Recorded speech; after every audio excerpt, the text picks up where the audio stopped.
Hey guys, welcome to a new video. Like, comment and subscribe if you enjoy. Without any further interruptions, enjoy the What If. Chapter 5.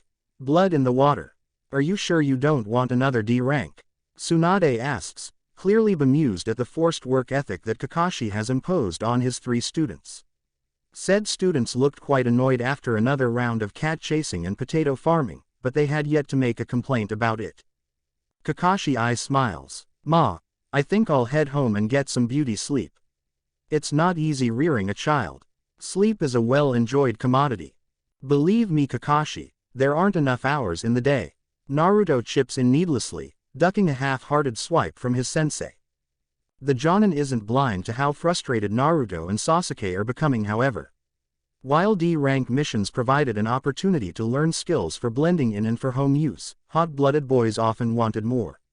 Sasuke's clear motivation was power.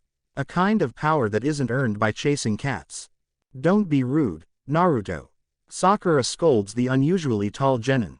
Bless her heart, always there to defend her precious sensei. Did you know that Kakashi's hair used to be blonde? Naruto outright lied, convincingly. What? Is Sakura's dumbfounded reply. Her loud voice drowned out Tsunade's own quiet and amused repeat of the question. Naruto nods, looking quite solemn. D-rank missions have been categorically proven to cause a number of negative health effects. Hair loss, loss of hair color, degenerative joint conditions, excessive hair growth, rapidly changing facial features in the form of moles and dental conditions. Why do you think Kakashi wears that mask all the time? He's shy and feels ashamed of his buck teeth and big lips. Sasuke actually looked interested once Naruto brought up the mask. Be careful, Sakura, we can't do D-rank missions forever. Unless of course you want to turn out like Yamanaka Ino. N.O. Sakura snarls, before righting herself and refusing to fall for another of his idiotic shenanigans. Shut up Naruto. Kakashi decides to step in and get the last word. Don't worry, Sakura-chan. What Naruto forgot to mention was that the sensei of any genin squad knows the address of all their genin, and therefore they have nowhere to hide for surprise midnight revenge D ranks. And as a genin unit, the other members of that team are also obligated not to leave their misbehaving peer behind. Naruto's visible eye twitched, and he seemingly struggled to maintain his innocent idiot look when his 2 teammates turned to glare. Ahem. Team 7 turns to the bemused-looking Hokage. Come back tomorrow for another mission. Dismissed. The silver-haired Jonin observes his cute little students. Kakashi doesn't consider himself ignorant to the fact that he has certain liberties as a Konoha shinobi, but as with most powerful shinobi in Konoha, all of them are given leeway for their eccentric behaviors under the unspoken grounds that they serve Konoha and only Konoha. It's this minor tidbit of knowledge that he uses to assess his most peculiar student, Uzumaki Naruto. So far, the boy hadn't shown anything to him besides just being better than even the prodigious Uchiha Sasuke. Sure, he could throw around Kage Bunshin with enviable ease. And yes, Kakashi has never seen a boy that age of such prowess in taijutsu. But Naruto's chakra levels and strength are far too powerful for him to only have Kage Bunshin at his disposal. He is hiding something, perhaps many things.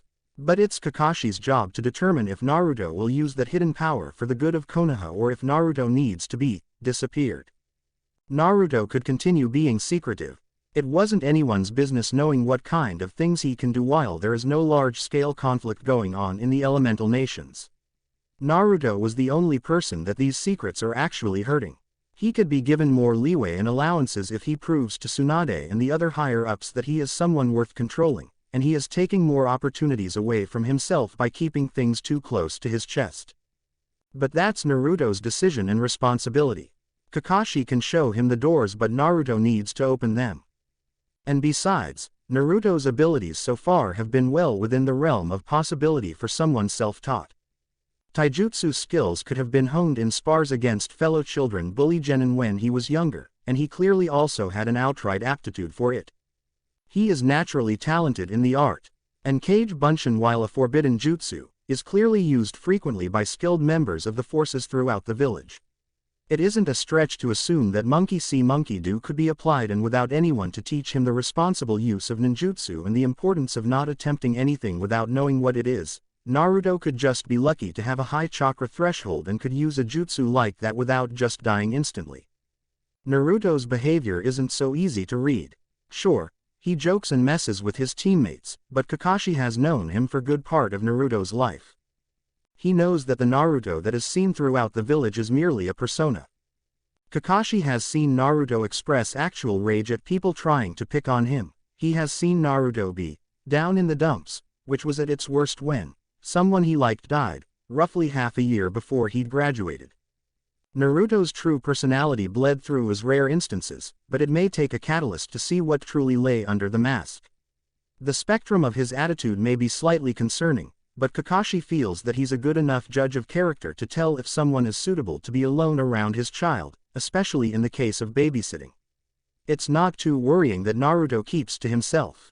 For now, all three of his fresh genin suffer through their D ranks as fresh genin should. They do their teamwork drills at the end of each mission, something that Kakashi insists upon in order to evaluate how long it will take for them to be C rank ready. Sakura is making the most obvious progress. She is perfectly willing to cooperate with Sasuke and has at least warmed up to Naruto considerably over the course of the 2 weeks they'd been in a team. The two boys are a slightly different story. Naruto and Sasuke are both very independent. They are only going through the teamwork drills to appease their sensei, that much is clear. The whole team is on the cusp of being ready for AC rank, and he can only hope that the information he'd been trying to impart upon them was sinking in. Neither of them liked doing drills or learning formations and genin class combo attacks when they could be doing their own very vigorous training. It's too deep into their lifestyle to expect either of them to change just from a few lessons in working together, but Kakashi didn't think it would take something catastrophic to remind them to watch each other's and Sakura's backs. Kakashi took a breath and pocketed the book he'd been too distracted by his own thoughts to read. Team 7 had packed up their gardening tools and were clearly waiting for instruction. He takes in Sasuke and Sakura's marginally disgruntled looks and compares them to Naruto. He seems rather unfazed at the menial labor. Kakashi was reminded that the stipend that independent miners received from the village was said to be quite small and that Naruto in truth was probably relishing the increased income. Sasuke has deep coffers to support him and Sakura has working parents, but Naruto needs these missions, which is why they end up doing one once a day. Kakashi hasn't interacted much with the other Junin sensei since the team was placed in his hands, but he expects that Team 7 has the highest mission count among the rookies. Good work Team 7. Kakashi offers his praise. Positive reinforcement. I'm deciding to treat you today to lunch, is Naruto's immediate inquiry. Nope. Kakashi refuses cheerily. We're going to be doing some combat training. Sasuke expectedly perks up. Come along then, my kawaii genin. Kakashi chirps. Time to tire you out proper. Sakura is hit with a sense of foreboding. The team slowly makes their way to the same training ground that was used in their bell test. The genin make quiet conversation on the way. Do you think Kakashi-sensei wants us to spar? Sakura asks nervously. Probably. Sasuke replies, almost completely insensitive and uncaring to Sakura's clear fear. Sakura-chan. Kakashi catches her attention with a mild stern inflection to his voice. You can't get any better at fighting if you don't practice fighting. I need to make sure that you're ready for more difficult missions. The boys will go easy on you, but I expect you to do your absolute best. All right. Her reply is tremulous. And besides, I said, combat training, not just sparring. I'm sure you three can team up against me and do better than last time. Kakashi makes it quite clear in his voice that there would be consequences if they didn't, especially after all their teamwork training.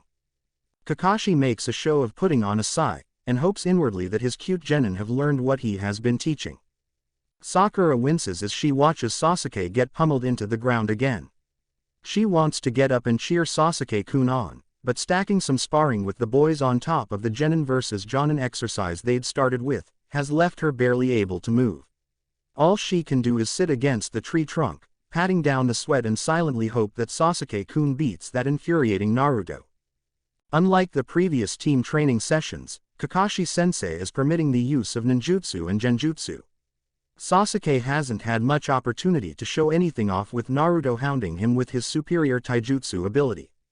Oh, how she wondered at what kind of powers Sasuke was keeping secret. The mystery just makes her to know more. She starts as Sasuke leaps to his feet and tries to get away from Naruto. Naruto seems surprised as well. Sasuke is puffing and doesn't take his Sharingan off Naruto for even a second. The intensity makes her slightly nervous. Kakashi-sensei also watches beside her and gives a thoughtful, I need to keep my distance. Sasuke thinks to himself, acknowledging that he can't make use of ninjutsu or genjutsu while Naruto is in control of the fight. Naruto is too quick for shurikenjutsu alone to work, but maybe he could. He weaves through several signs that are ingrained in his memory and lands lastly on a tiger seal. Kaden. Gokaku no Jutsu. Sasuke blows out a fireball twice his size and sends it flying in Naruto's direction. The flames burn the grass as it sails through the air at speed, but there is enough distance that Naruto can run to the side without challenging the fireball. Naruto already has 2 shuriken in his hand and throws them while flanking. While running, he weaves a few seals of his own. The 2 shuriken multiply and become 20. They clang off of each other in the air, making their flight path unpredictable, but thankfully Sasuke's Sharingan is able to determine where they are going and what direction to move in. Naruto is lured to one side, he seems to be waiting for the next play. Sasuke weaves through several hand signs again and fires off another of his clan's signature jutsu. It flies across the field and looks about ready to intercept Naruto before he can throw another efficient volley of shuriken. Naruto leaps back as Sasuke predicted, and the Uchiha boy is already weaving different signs. Kaden. Hosenka no Jutsu. From his mouth, 5 smaller fireballs whirl around each other randomly. Sasuke whips out 5 shuriken in each hand and throws them to the sides of the swirling Kaden jutsu. The shuriken did not hit each other, but did sway in the air as if attached to the end of a flag. The spin made them unpredictable, and the combination of shurikenjutsu and his Kaden made a wide area of effect that Naruto wouldn't be able to dodge without leaping up into the air, in which case he'd be a sitting duck for another attack, or by going underground. Go, Sasuke-kun. The impressive display invigorates Sakura's spirits and she cheers for her beloved teammate. Kakashi readies into a position to assist if Naruto isn't able to dodge, but pauses as he senses Naruto's chakra swell. He observes Naruto use only a single sign, but the amount of chakra infused is enough for him to brace. Sakura-chan, I'd get behind the tree if I were you. Not bad. Naruto thinks it's annoying to hide his abilities, but throwing shuriken wasn't going to work in the grand scheme of the fight. But he's too competitive to just lose and let it slide. Sasuke went through much effort to get him this far, maybe he'd reward him with a strong counter. Nothing as flashy as what his opponent had just done. The attack is encroaching on him too quickly to give it much thought and he casts only a single bird sign. He infuses chakra into his lungs and it burst out in a one-shot, pop, from his mouth. Futon. Daidappa. An enormous wave of wind chakra obliterates the advancing attack. It levels the ground as it tears across the training field and approaches Sasuke. The fireballs sputtered out almost pathetically and instantly and Sasuke was given no choice but to duck and attempt to dig his arms into the ground, anchoring himself. The skin on Sasuke's face is pulled back as the wind slams into him, and all of the grass and rocks around him are blasted away. The jutsu is quick and brutal.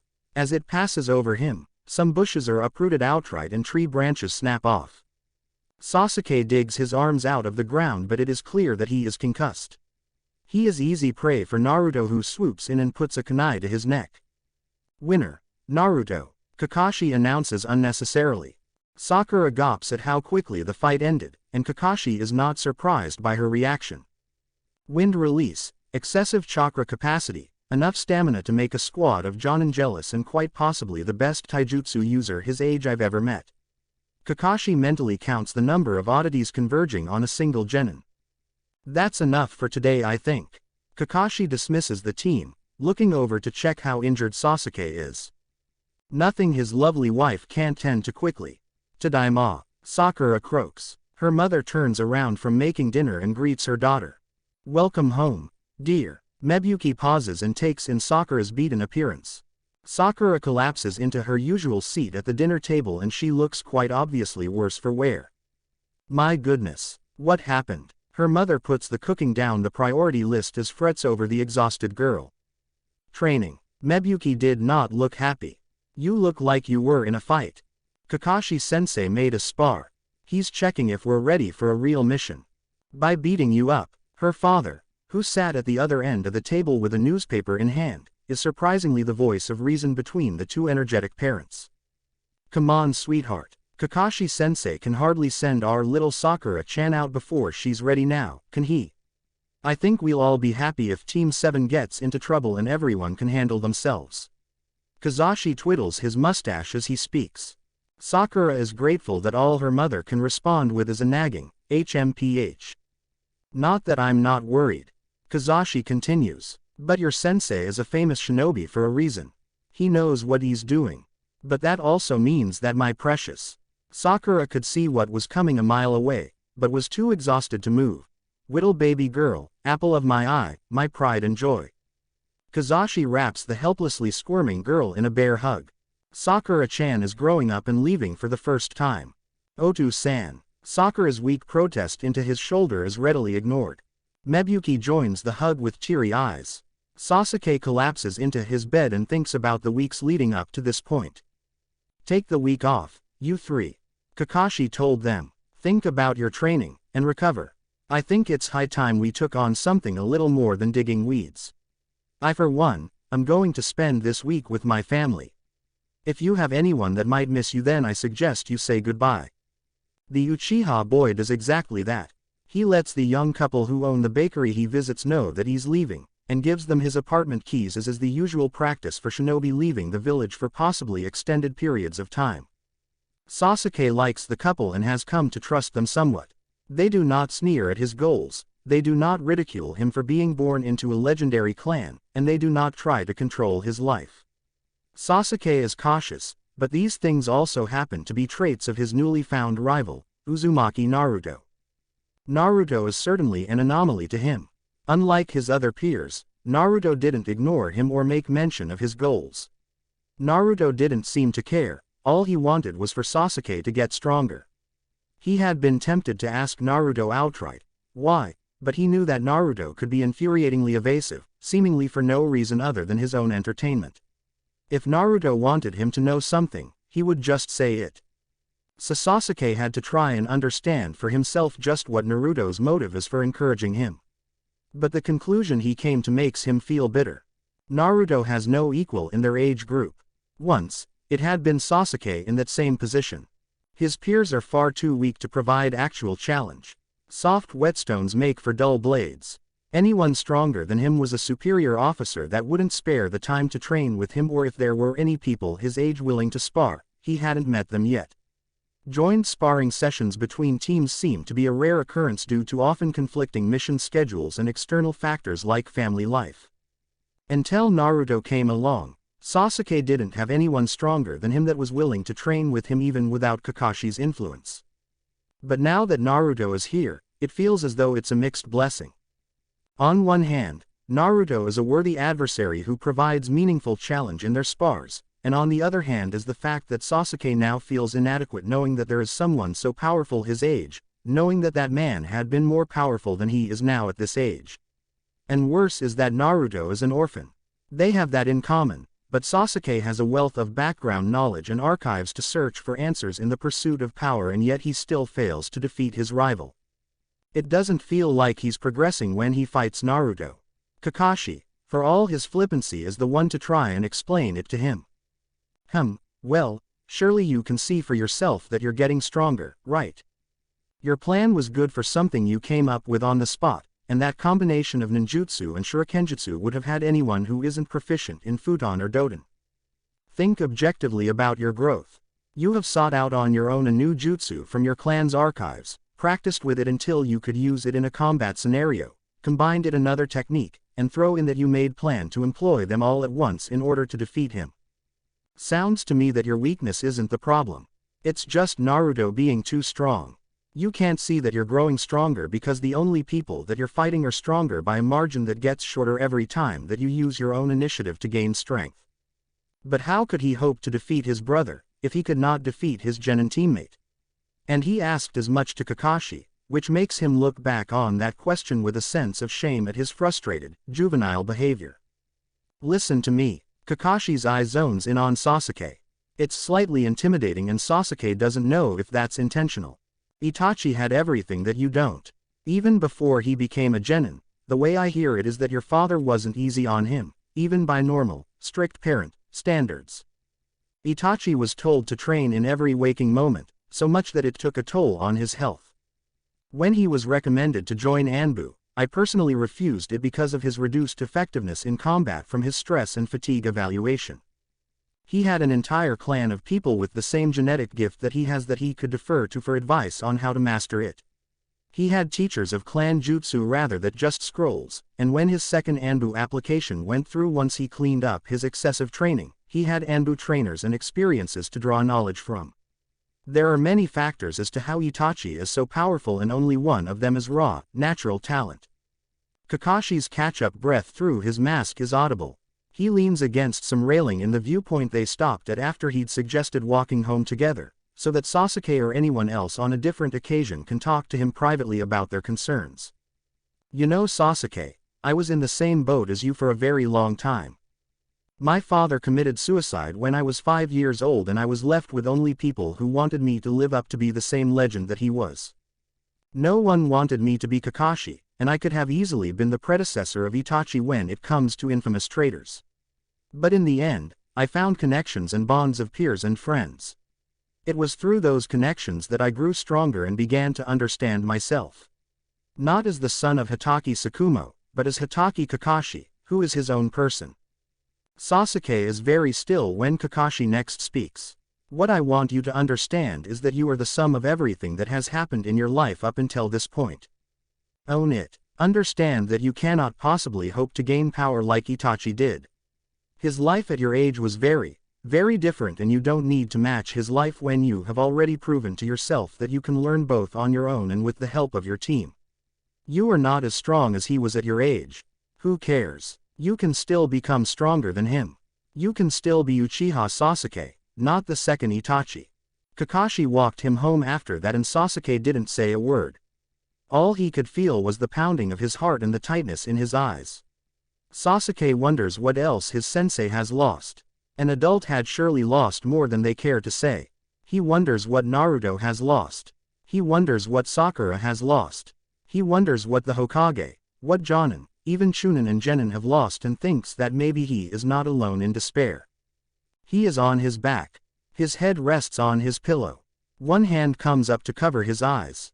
I am Uchiha Sasuke, he states to himself. Tears trickle down the sides of his face despite him trying to clutch them in. They disappear into his hair. A half-sob comes out of his throat. It is uncomfortable and dry. The weight of vengeance grips his heart. I will not become you. It is a promise. Kakashi is wearing a smile before he even steps foot inside. The noisy, off-tune singing of his daughter lightens his heart after trying to lift up someone else's. Tadaima, Kakashi says, but mostly goes unheard. He leaves his sandals and flak jacket at the door and makes a beeline to his wife. Shizune doesn't so much as jump when Kakashi wraps his arms around her waist and put his head on her shoulder. I take it that you're back on the mission runs. Shizune leans into his embrace, taking a moment to enjoy it. Yep, have you sorted out your replacement? Yeah, Tsunade-sama had me train up the new boy. Good timing I guess, he officially replaces me tomorrow. I'm glad. Kakashi's voice rumbles lowly. They wouldn't be able to rely on Naruto as much for babysitting anymore but at least Shizune would be around full time. Papa's back, is the enthusiastic greeting her receives from the other special girl in his life. She's been waiting for you all day Papa. Shizune returns to cooking. She has had something very important to tell you. There is something mischievous about her voice and the way she slips out of his arms. Kakashi doesn't give it much thought. Well, what do you want? Kakashi is teasingly flippant when he looks down at Minako. Up. She stretches her arms up to him. Up what? Kakashi looks at the ceiling to spot something she was telling him. I don't see anything. Minako blows a raspberry at him. I want you to please pick me up. It is not a question. It is a demand. But since she said please. Kakashi obediently hefts his baby girl up. I have made the decision Papa. Minako's face turns serious as she sounds out a longer than usual word. What have you decided, Minako? Minako leans in and looks her father in the eye. I am going to marry Naruni. There a pause. One only a few seconds long and yet it felt like an eternity to Kakashi. Oh God. Shizune promptly breaks down into hysterical laughter. Ichiraku Ramen is but one stall in the street. Its lights aren't extravagant but give a welcoming aura, even as the sun sets. Naruto is telling a story to his favorite ramen waitress. So there I was, toe-to-toe with 5 of the meanest Kiri shinobi you ever saw. Hulking Junin with that familiar Iwa stench that can be smelled a mile away, teeth sharper than daggers. Slowly, all 10 of them surround me, but do I surrender? No. I summon my highly trained killer instinct and pounce on those Kumo shinobi. Chu. Wa. Hya. Amateur taijutsu moves thrown in for emphasis. And when the dust cleared, there were 20 less Sunanin in the world. Oh Naruto, you're so amazing. Ayame flutters her lashes at the brave shinobi. I know. Put it here. Naruto taps his cheek. She leans over the counter and gives his cheek a light peck, featuring an exaggerated mwah. Sounds like you've had some intense D ranks. Chuki. Ayame's father chips in as he puts a fresh bowl down in front of the ravenous boy. They can only put the best genin on them. The unspoken, I'm the best genin, is clear. He is just about to break apart his chopsticks when commotion starts to kick up behind him. About 6 pairs of feet are visible under the signs for the ramen stall. Ignore them, Naruto. Ayame whispers when a group of young adults being obnoxiously loud walk past all too slowly. Apparently all of them got promoted to Chunin and they've been celebrating with booze for the past few days. It wouldn't hurt them to celebrate elsewhere. Does anyone even sell alcohol on this street? Naruto breaks the chopsticks and starts to eat his favorite customer, ramen. You know how it is Naruto. They get drunk somewhere else and decide to get something to spew up in 5 minutes. They'll be gone like usual soon enough. For Chuki, this is by far the first time something has happened like this and his response to it is tempered by experience. They're not even drunk. Naruto shakes his head. Footsteps are too even and coordinated. The sound of kunai in their pouches are making a clink so they're likely kitted out in shinobi gear instead of casual wear. Their speech isn't slurred or affected by alcohol either so they're just being noisy for fun. Flaunting their Chunin vests, probably. Ayame and Chuki blinked at him. You can tell that without looking. Ayame asks almost dazedly. Naruto shrugs dismissively and returns to his bowl. It's just a shinobi thing. He savors his ramen and devours what remains of the broth by tipping it into his mouth. Thanks. I probably won't see you guys for a few weeks. Kakashi is having us do AC rank. AC rank already? Didn't you just graduate? Yeah, but he seems to think that we're ready. I get that D ranks are important for teaching us how to be normal people, but I kinda just want a real mission already. The obnoxious group of green Chunin return up the street, making a ruckus, and unfortunately one has managed to overhear the conversation. Oi, you hear that Junoichi? A whittle genin is going on his first C rank. The stand immediately becomes too crowded with 6 Chunin hovering over Naruto, who's still sitting on a stool. I'd leave if I were you, boys. Chuki warns while Ayame looks startled and a bit frightened at the group. I don't like it when people make my customers uncomfortable. One of them smugly dismisses it. Nah, Chunin are entitled to talk to their underlings and civilians however we want. Another speaks up with a leer at Ayame. Plus we got some eye candy. So why don't you get cooking, ya old geezer? Chunin are not above the law. Chuki has dealt with fools before and keeps his cool. Junin are your superiors and a complaint to just one will have a group of newbies demoted for abusing officer status. I don't see any Junin around, old man. The first speaker laughs, and the other 5 join in gladly. Ya think we're just gonna let you run and get help from the big kids? I think I might have some fun with that fine waitress of yours too. Chuki shuffles in front of his quivering daughter. You're going to wish there were. The dark threat from the boy who'd been silent up until this point catches them off guard and reduces the noise level to near silence. Spectators in the street were preparing to look for help but watched for a moment when the Chunin close in around Naruto. Oh, what did ya say, Genin-chan? A hand reaches out to grab the boy's shoulder. I said, you are going to wish that the Junin were here to protect you from me. Chuki swallows as Naruto's face hidden to the Chunin, spiked with hatred and rage. His fist that had been clenching the chopsticks, had veins bulging on the back of it. Fucking poser Genin. The one grabbing his shoulder has his hand clenched into a vice grip. Naruto yanks harshly and pulls the Chunin's shoulder out of the joint and punts him into the wooden fence on the opposite side of the street. The Chunin breaks the boards with the speed that he'd been thrown through the air. He is screaming in pain once his mind catches up. What the fuck? Junoichi throws a punch at Naruto's head. It is so slow, so damn slow, and Naruto has all too much rage built up to be satisfied with these weaklings. Naruto doesn't even need to dodge. His counterattack comes before the punch even lands. The boy throws a brutal haymaker at Junoichi's head and he is sent tumbling to the ground with a broken nose twisted in an obvious way. The other four waste no time and jump to the rescue by attacking instead of using their heads and running. Naruto deftly uses one as a springboard and stomps on the collarbone of another, sending his victim crashing down and squealing. He lands, dodges and deflects punches on three fronts too fast for them to manage before throwing off the balance of one of them with a trip. Without looking, Naruto kicks out the foot of one attacking from behind. The Chunin falling face first is met with whirling punch that instantly makes him black out. He isn't conscious to feel being thrown meters away, or having his jaw broken. The other three are still attacking despite the assault, a good sign on why they were promoted. They are quick enough to be Chunin for sure. A shame that their steps are too weak to dance with him. Weaving his way behind one of the three remaining, Naruto is quick and strong enough to throw the young monk's legs up, making him fall backwards. Clenching both hands together, he slams down on his stomach midair and leaves a Chunin coughing up blood from the force. He takes down the last two simultaneously. He runs at them and they're too afraid to know what else to do besides try and meet Naruto head on. Naruto jumps, pushing aside two punches and delivers a snap kick with each legs to the sides of their heads. They spin around and fall to the ground helplessly. The one with the broken collarbone gets to his feet despite the pain and tries futile kicks to stop Naruto from getting closer. His reward having his leg grabbed and pulled so he fell down. The amateur move was something seen in playground fights. Naruto delivers a kick much like his first to the sides of the rib cage and sends Mr. Broken Collarbone tumbling with more broken insides. Only Junoichi is fighting condition. Gasps erupt from the observers when a kunai is pulled from his thigh holster.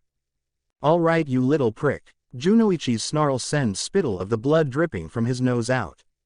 "The smartest thing you could have done just now was run." Naruto's voice takes a dominant tone.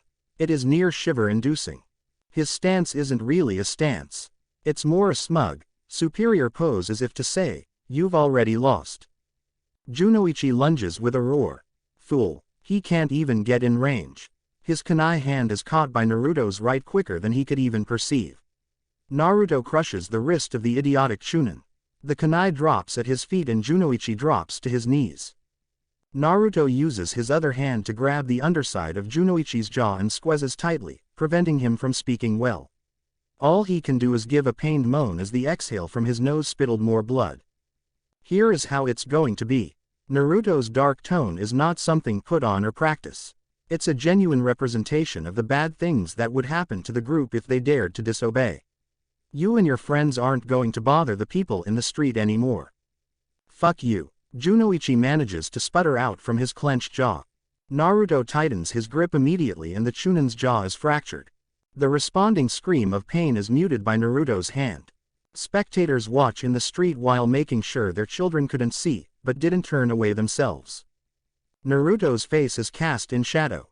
The bright light from the ramen stall amplifies the shadow cast by his hair. Junoichi can only see one eye, but it is making him quiver at the promised retribution that is still clear on the boy's hatred-filled visage. Junoichi moans pathetically as his jaw begins to pulse. "You will leave these people alone, and you will behave yourself. If you so much as dare to mutter an insult under your breath, or look at these people in a way that I find disrespectful, I will end you." The Chunin nods fearfully, unable to speak. Naruto nods, "Good," and shoves him to the ground. "Nice work, kid," is the mutter he hears from the crowd, although the others remain in silent awe. A Junin is soon on site after someone called for help, and he collects the reports from witnesses. Chuki and Ayame give an accurate recount. The Junin is soon joined by 2 medics from the hospital to patch up the soon-to-be genin. Naruto tries to leave but is stopped by a glasses-wearing Junin. To his credit, Aoba looked apologetic. "Sorry kid. Gotta get your side of the story too." Aoba looks too tired to deal with the ongoings. "You're not in trouble." As Tsunade-sama would say, they had it coming. Naruto is cleared of any charges he might have received by the operating Junin. His behavior is deemed as unnecessarily violent but is given a pass due to the clear threat the vagrant Chunin posed to him and the stall staff. His assessment of the incident linked up with what his grandfather told him about the behaviors of shinobi. His power had prevented harm from coming to those people that he considered close to him. And Chuki had tried to reason with them. Words weren't enough sometimes, and the 6 fools only understood that what they were doing was a bad idea after they had it literally beaten into their heads. Shinobi were often given leeway in terms of their behavior. It was just how Konoha's system worked, keeping shinobi loyal by giving them certain freedoms, and then keeping them in line using the ranking hierarchy that was based on the power and talent of those in the higher tiers of Konoha's network. When shinobi misbehaved too much, the next highest ranking person would be the one to put them in their place, and so the importance of strength and responsibility in the cage of a village was placed in maximum importance to the ecosystem of the village. He came to realize that the only reason that he'd gotten away with what was essentially assault by civilian standards was because he was strong enough to defeat 6 Chunin. He was worthy of being a Konoha shinobi. He'd be of more use in the field than in a jail cell. It was as though he'd had a eureka moment, as if he was finally understanding something that he was taught long ago. Team 7 unites in the early hours of the morning on the same day, 1 week later. Tsunade starts reading out the available D ranks preemptively. "Actually, Tsunade-sama," Kakashi interrupts her as politely as he can. "Team 7 is ready for AC rank. The genin have had a week to prepare for their mission." Naruto and Sasuke look as perky as can be, but Sakura regresses into a fearful visage. Tsunade looked surprised before she shrugged and smiled. "All right, you're the first of the new batch to ask for AC rank. They've been nabbed up by a few experienced teams today, but I'm sure we have something here." Tsunade pushes the intercom button. "Are the new mission scrolls ready yet?" "Yes, Hokage-sama. Shall I bring them in for you?" A young adult male answers professionally. "Bring them in." The young man walks in with a scroll carrier in one hand. He refills the near-empty stacks from the bottom and refreshes the supply for the empty C and B ranks. "Will there be anything else, Hokage-sama?" "No thank you, Kabuto. Return to your duties." Kabuto bows politely and takes his leave. "Shizune's replacement?" Kakashi asks rhetorically but gets an answer anyway. "Yep." Tsunade pops the P and leans back lackadaisically. "Kid's good, damn good medic too. He can give Shizune a run for her money, that's for sure." "Really? High praise indeed for someone so young, from the Hokage herself no less." Now, your mission." Tsunade takes the first C rank off the top and starts to inform the team. The client is a bridge builder from Nami no Kuni. His primary concerns are local crime syndicates causing trouble for him and his workers, and so he needs protection from a more skilled security detail than non-shinobi nations can provide. You'll be escorting the client back to Nami, and oversee the remaining work until the bridge is finished. 2 weeks at most, but the client has impressed on us that the deadline needs to be met without further delays. Tsunade pushed the intercom again. "Kabuto, send in Tazuna." Not a moment later the bridge builder enters the room. He is an older man reeking of alcohol and looks none too impressed with the selection of shinobi before him. "This is what I paid for." Tazuna's voice is nearly slurred. 3 brats and a cyclops. How the hell am I supposed to be safe? You are entitled to a refund, of course. The nearest shinobi village is a mere 3 weeks away if finishing your bridge isn't as urgent as we were led to believe. Tazuna wisely shut his mouth. "Why don't we just get on with the mission?" Kakashi suggests and bows shortly to Tsunade. "Thank you, Tsunade-sama.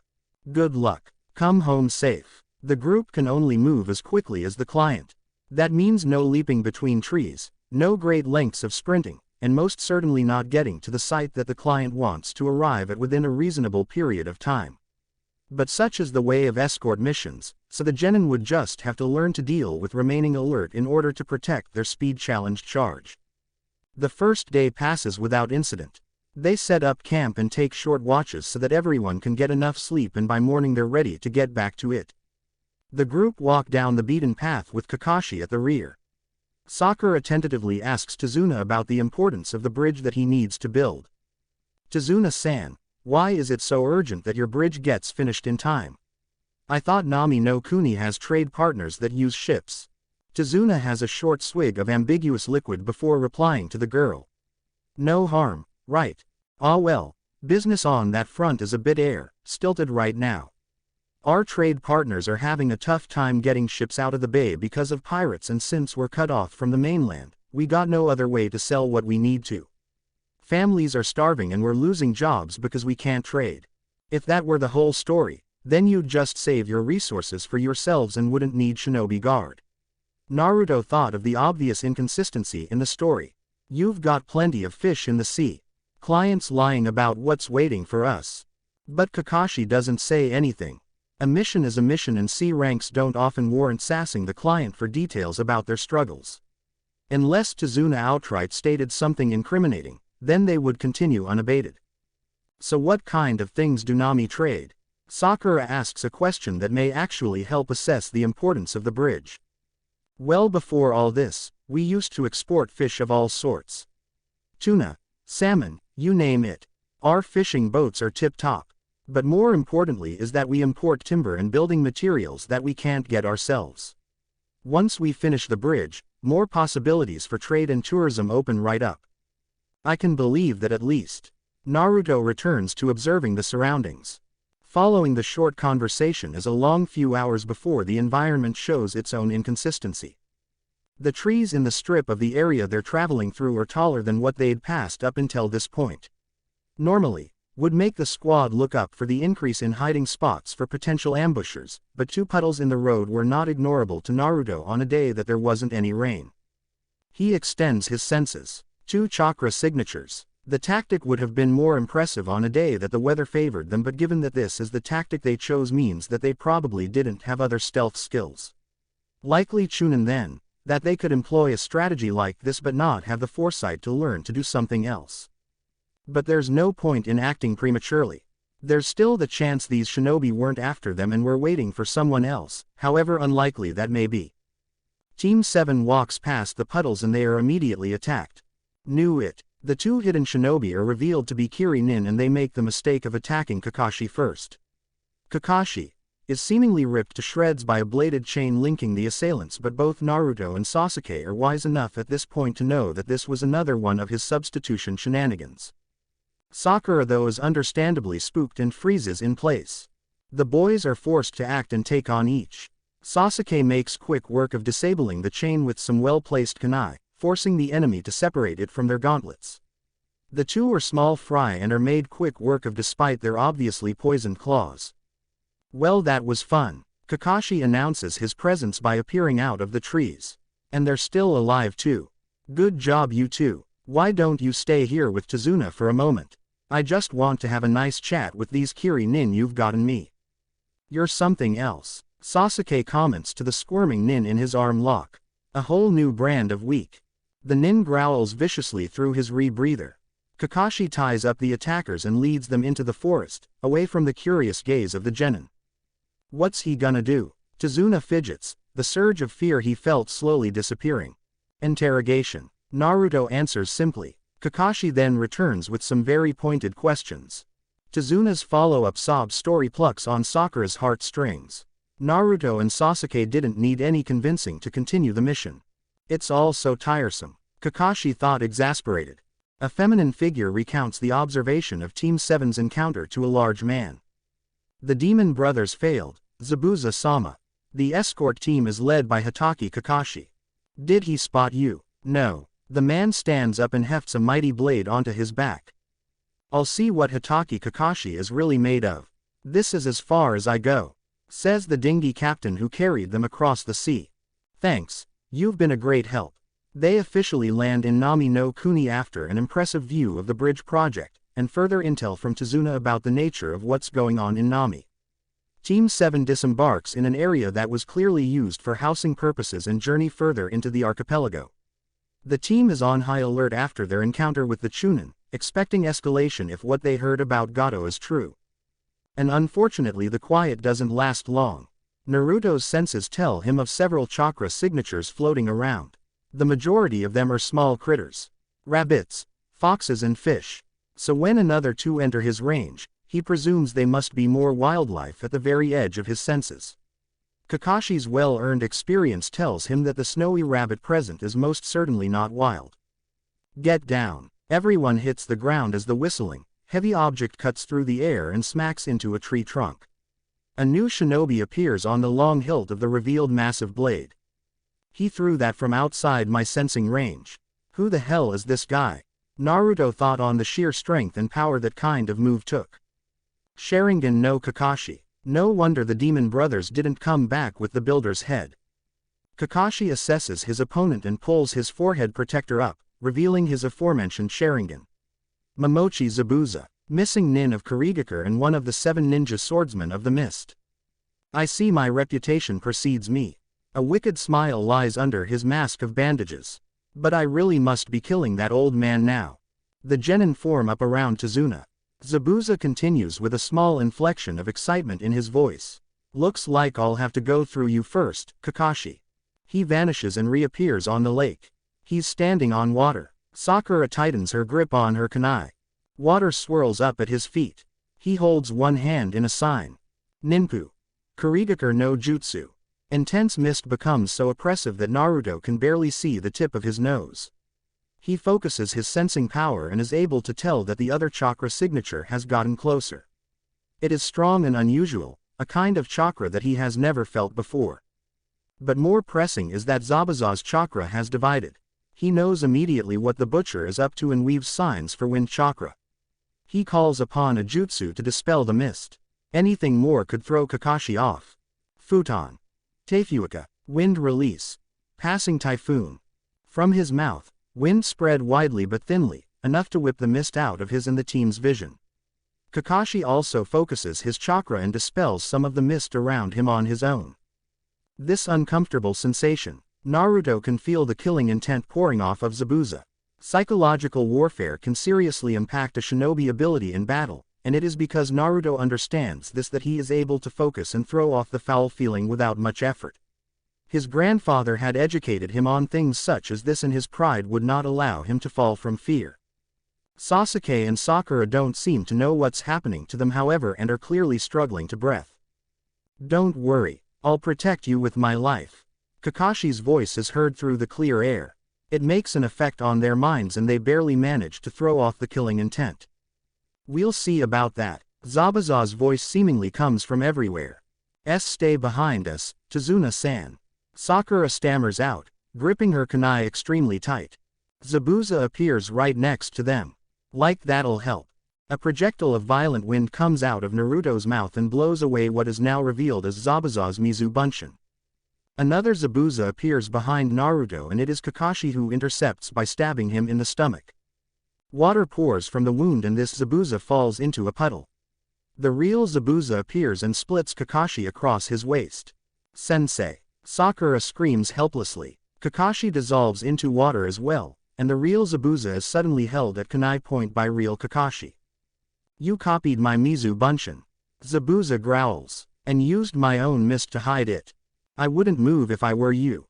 Kakashi suggests rather boredly for someone who was in a battle with another shinobi of similar reputation. Zabuza replies calmly for someone in the same situation.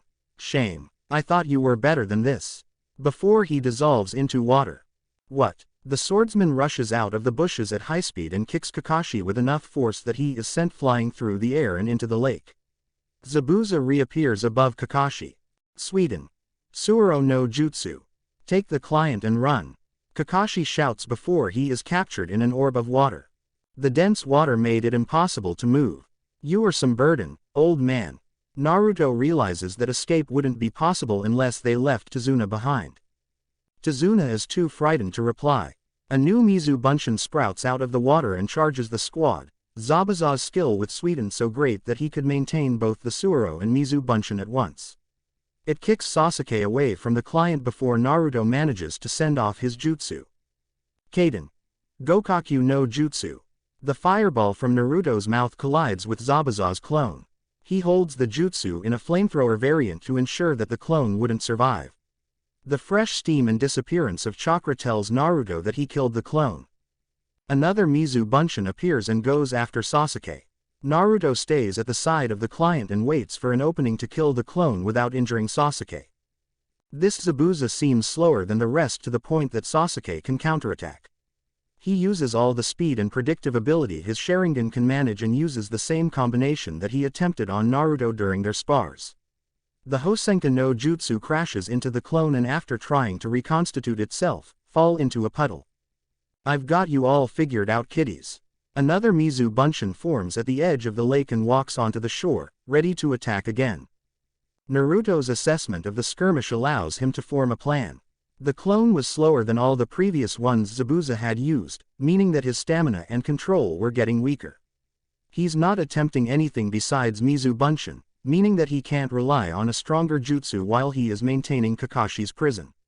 If Naruto wanted to get away from this fight with a successful mission and without revealing his hidden power, he'd need to free Kakashi. Calm down. Naruto takes control of the team. Mizu Bunshin take chakra to create, even when there's a water source. Every time he creates one, he's weakening himself and Kakashi stands a better chance at beating him. He only says it to give Sasuke some good morale. Sakura wouldn't be effective in the remainder of the fight. That'd be smart thinking, kid, if you hadn't revealed your hand already. You got nothing left to kill me. Zabuza mocks. He thinks that we're going to do the same thing again. He's not expecting raw power. Get ready, Sasuke. Naruto orders with narrowed eyes. He whispers his next order. Follow me up with something to get at Zabuza's hand. Sasuke nods, hand hidden from Zabuza's view behind most of his body. Your clone should have hidden in the water if you didn't want to lose that power. Naruto begins to weave hand signs while taking a deep breath. Kaden. Goryuka no Jutsu. An eruption of flame from Naruto's mouth constitutes itself into a massive dragon head. Clone Zabuza's eyes widen as the fast-moving jutsu blasts through the air and immediately eviscerates him. The jutsu continues to fly and is pointed directly at the real Zabuza. What the? Zabuza moved behind the water prison, needing to maintain it instead of letting go so that Kakashi couldn't escape. If he sank into the water, the chakra pulsing through his body to maintain the water prison might skitter across his body and make an orb size that he couldn't maintain. The best thing he could do was take cover. His jutsu wouldn't break so long as he maintained control. The Goryuka smashes into Kakashi's cage and water funnels upward to replace and strengthen the jutsu. The water orb is broken enough that Kakashi can just get a quick breath of air before the high-level Suiden reconstitutes and barely manages to disperse the flames. The jutsu protects Kakashi, although he definitely felt some hairs singe. Zabuza, too, is mostly unharmed. Some brat, you got, Kakashi. Zabuza snarls at him through the steam. That jutsu would have obliterated anyone else's Suiden. Kakashi is thinking a bit more clearly. The air he'd gotten was not going to waste. If it weren't for the fact that we're fighting on a lake, we'd both be toast. Naruto, you're really something else. Kakashi catches a glimpse of a tiny shadow with the refined vision of his Sharingan. He nearly smiles. And trusts Sasuke to take advantage too. Looks like silent killing works both ways, Zabuza. A shuriken passes the water prison, and is pinged off of the one hiding in its shadow. The shuriken's trajectory is clearly calculated and rips the flesh on Zabuza's arm. Arg. Zabuza wrenches his hand free from the water. Kakashi falls into the water once the prison breaks down. Zabuza sees that his advantage is lost, so makes his final move. He draws his Kubikiribocho and makes a last-ditch rush to assassinate Tazuna. Hold your ground, Naruto orders. Zabuza is closing in and Naruto weaves the signs for a concussive futon jutsu just in case, but it's already clear. He knows that this fight has turned in their favor. Kakashi explodes out of the earth before Zabuza can land the killing blow. He kicks Zabuza's hand enough to throw his arm and the blade backwards and follows up with another kick that had enough force to put Zabuza back on the water. He gets back on the water despite the field advantage that Zabuza has. Clearly, he has predicted the outcome of the fight. He starts weaving the same signs as Zabuza, at the exact same speed. Are you reading my mind? Kakashi finishes, and catches Zabuza off guard by changing the hand signs he was using to a different jutsu. He uses what stamina and chakra he could throw into it. Sweden. Daibakufu no Jutsu. It was as if the entire lake turned against Zabuza. The water forms a whirlpool in the air in front of Kakashi and grows in size and speed, and the maelstrom is too massive and fast for Zabuza to flee. He is pummeled by concussive barrages of water and nearly drowns against a tree. The eruption of water chakra uproots much of the foliage and leaves the genin in genuine amazement at Kakashi's skill. Zabuza coughs and sputters and has no counter to Kakashi when the Konoha Junin is pointing a kunai to his neck. Can you see the future? Zabuza vomits up some more water. Yes, and your future is death. Tsusenban to the neck, do the deed before Kakashi can finish him off. What, a hunter nin? So now you decide to act. Naruto thought, though the outcome of the hidden ninja killing the missing nin was not entirely what he expected. I thank you for your assistance, Hitaki Kakashi-san. The voice is surprisingly young. Now that he is closer, Naruto can tell that his chakra is more powerful than expected. I'll be recovering Zabuza-san now. Kakashi doesn't move away and instead checks for Zabuza's pulse. Dead, he confirms and makes a weary retreat to his team on land. The hunter takes Zabuza's corpse and vanishes in a Shunshin no Jutsu. Kakashi breathes an obvious sigh of exhaustion and relief. All right team, I think we need to have some rest. Kakashi falls face first. Naruto runs to collect Kakashi and puts him safely on the shore of the lake. We were not far now. Tazuna's voice is shaky. I've got somewhere we can put him so he can recover. I've never been so scared in my life. These kids, they really are shinobi. They make it to Tazuna's home as quickly as they can.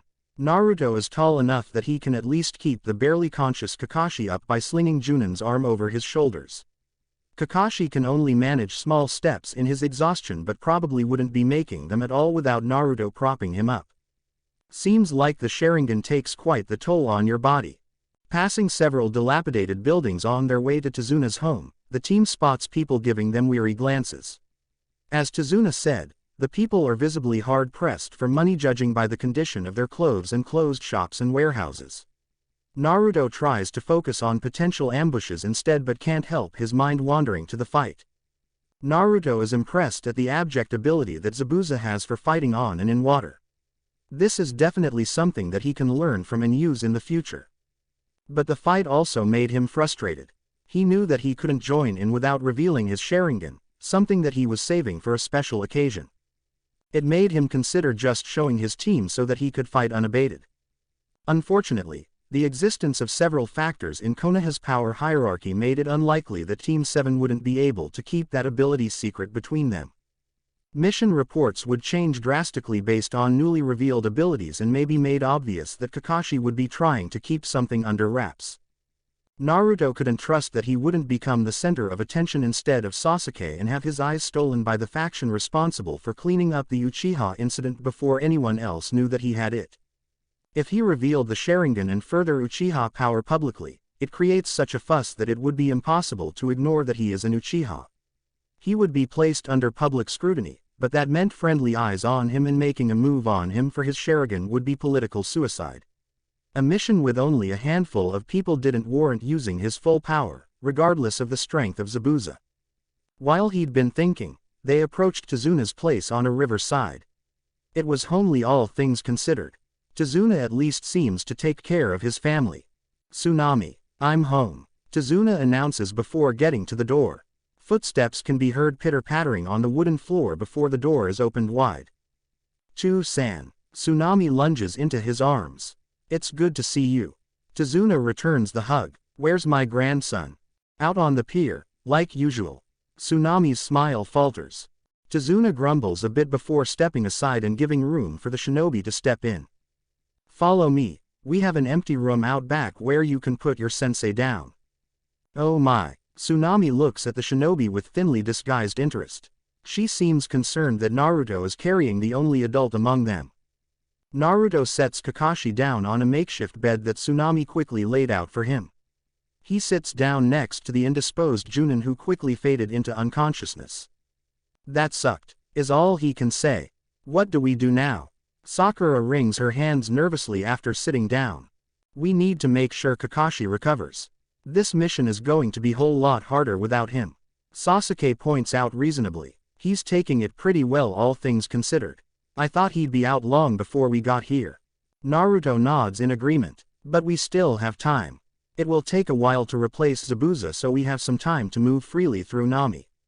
Sakura, check Kakashi's pouch for soldier pills. If he has any, then they'll have been made by his wife. She's a skilled medical kunoichi. I'm going to set up traps around the house. Sasuke delegates that job to himself and exits the house swiftly. Don't go anywhere without me, Tazuna. Naruto orders the bridge builder. I know that you want to rest and catch up with your workers, but the situation has changed. Alright, gotcha. Tazuna is weirded out by the serious demeanor on the young man. Kakashi continues to fade in and out of sleep. Sakura was looking at Naruto while he addressed Tazuna and didn't see their sensei quickly pull down his mask and flick the soldier pills out of her fingertip grip on them. Sakura completely missed the movement. Thanks, Sakura. Kakashi smiles before falling back again. You're not making this easy for us, Kakashi. Naruto rolls his eyes. It takes Sasuke an hour to set up traps in the trees, in the water and under the jetty of Tazuna's home. They'd been made deliberately with enough wiggle room that only normal civilian exit and entry was possible. Anyone trying to sneak in by jumping on the roof or coming through the water would be in for some nasty surprises. He is soaked when he returns, but Tsunami praises his efforts and gives him several towels to dry himself off before coming inside. Having got a better view of the woman while she was fretting over him, Sasuke almost looks like he'd seen a ghost. Reminder of the lost? Naruto asks, quietly enough that Sakura couldn't hear. She looks like my mother. Sasuke reveals just as quietly. He is relatively somber, but it's easy to see it as just being grumpy for being in the water. It slowly fades and he begins to look thoughtful instead. Naruto sees Kakashi stir back into consciousness. He looks much more aware than he did when they arrived. You're okay. Sakura looks nearly ready to cry. Kakashi smiles, wincing a bit when he sits up. How long have I been out? A few hours at most. Looks like your soldier pills work the charm. Naruto answers offhandedly, relaxing a bit now that their leader is lucid enough to talk. That's Shizune for you. Kakashi props himself up against the thin wall. I hate to be the bearer of bad news, but I think we have bad news. The genin really didn't want that to be the first thing Kakashi said to them. I think Zabuza may still be alive. With unfortunate timing, Tazuna and Tsunami walk into the room as he said it. What the hell? You saw what that kid did, he killed that crazy ninja. With Senbon. Not a tool often used for murder, even discreetly. Kakashi goes on to explain his reasoning for why he thinks that the masked nin is actually an accomplice instead of an official of Kiri. It just gets worse. Tazuna bemoans. I understand that you may be scared, Tazuna-san, but remain calm. These two elites have shown their hand a bit in that fight. I have a pretty good assessment of the set of skills that Zabuza uses. The real issue is the accomplice. Naruto makes his own assessment known. I believe that the hunter nin is a Kekkei Genkai wielder. He has an unusual chakra that I have never felt before, but I believe that it is Hyoten. Care to explain? Kakashi fishes for more info. I've been refining my sensory abilities to be able to distinguish chakra natures. The chakra nature of this hunter resonates strongly with wind and water, and is unusually strong on top of that. But you don't know for sure. Naruto shakes his head slightly. No, I'm not that good at it yet. But I still think they wield some kind of Kekkei Genkai. It's better than nothing. Good work. You three have your work cut out for you, so I expect that you'll take what I have to teach you very seriously. We're going to train. Sasuke finds the suggestion of training in the middle of a mission a tad unusual. You don't have any choice. Kakashi states bluntly. If you want a chance of survival, then you'll have to learn. And it just so happens that I have the perfect chakra control exercise for you. Kakashi. Naruto starts before Sakura can start an inquiry of what they're learning. How could Zabuza push you this far? I know your reputation. I thought something like this would be easier for you. His reputation is about the same as mine. Kakashi shrugs. And it's well earned. They don't call him demon for nothing. He has very, Very potent chakra is evident by his skill at using multiple sweetened jutsu at the same time. And normally, the Sharingan can see right through jutsu on the level of Mizu Bunshin. It is obvious that they are clones to people who wield dojutsu, but Zabuza's chakra is incredibly powerful and every clone he creates looks like the real deal to me. It takes very dense chakra that even I can't see the difference with my Sharingan and had to rely on my own clone tactics to identify the real one. Is he stronger than you, Kakashi-sensei? Sakura asks nervously. I don't know, Kakashi answers honestly, but what he won't have this time is the advantage of a water source. This puts my odds of beating him significantly higher than before. It's the accomplice that we should be more worried about. Zabuza will likely come after me again, so you three will be the ones fighting the hunter. So, I'll say it again, I expect you to take what I have to say seriously. It's a matter of life and death. The mood is quite grim. But we'll start tomorrow. I don't have it in me to move right now. Tazuna and Tsunami look quite clearly out of their depth. These were children, talking about risking their lives. Sasuke clearly has something on his mind still. Naruto. Sasuke addresses him. Naruto looks at him blankly. Why are you so strong? He is silent for a moment, not really sure what kind of half-truth he could give at such a direct question, but manages to conjure something close enough to the truth. He starts weaving a tale in order to compound the importance of his strength. I first learned to kill when I was 9. Naruto starts off with little emotion. Sakura recoils while Kakashi's eye widens. It was made pretty clear to me in the orphanage that the only future that awaited me and my fellow orphans was to become shinobi. I trained like everyone else, but I couldn't afford to grow stronger and make ends meet by feeding myself and paying bills.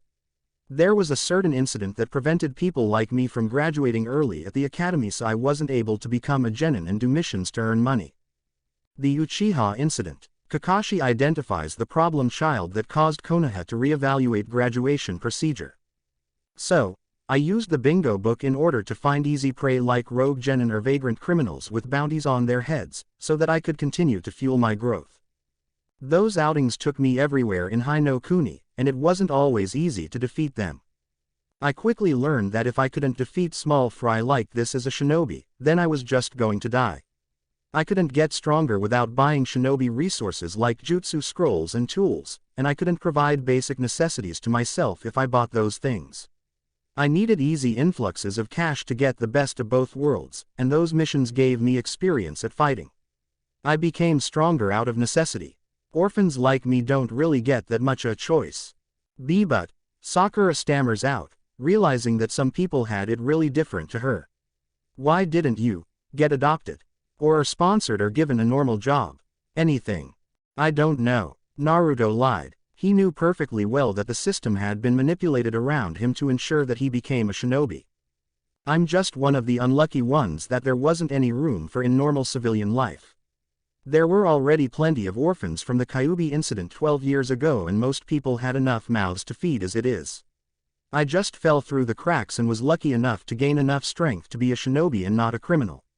I grew up around other orphans who were in the same boat as me, learn to be a shinobi or die. I choose to live. And it's not all bad. Naruto attempts to move the conversation away from his past. At no point did I ever not have a roof over my head to come home to.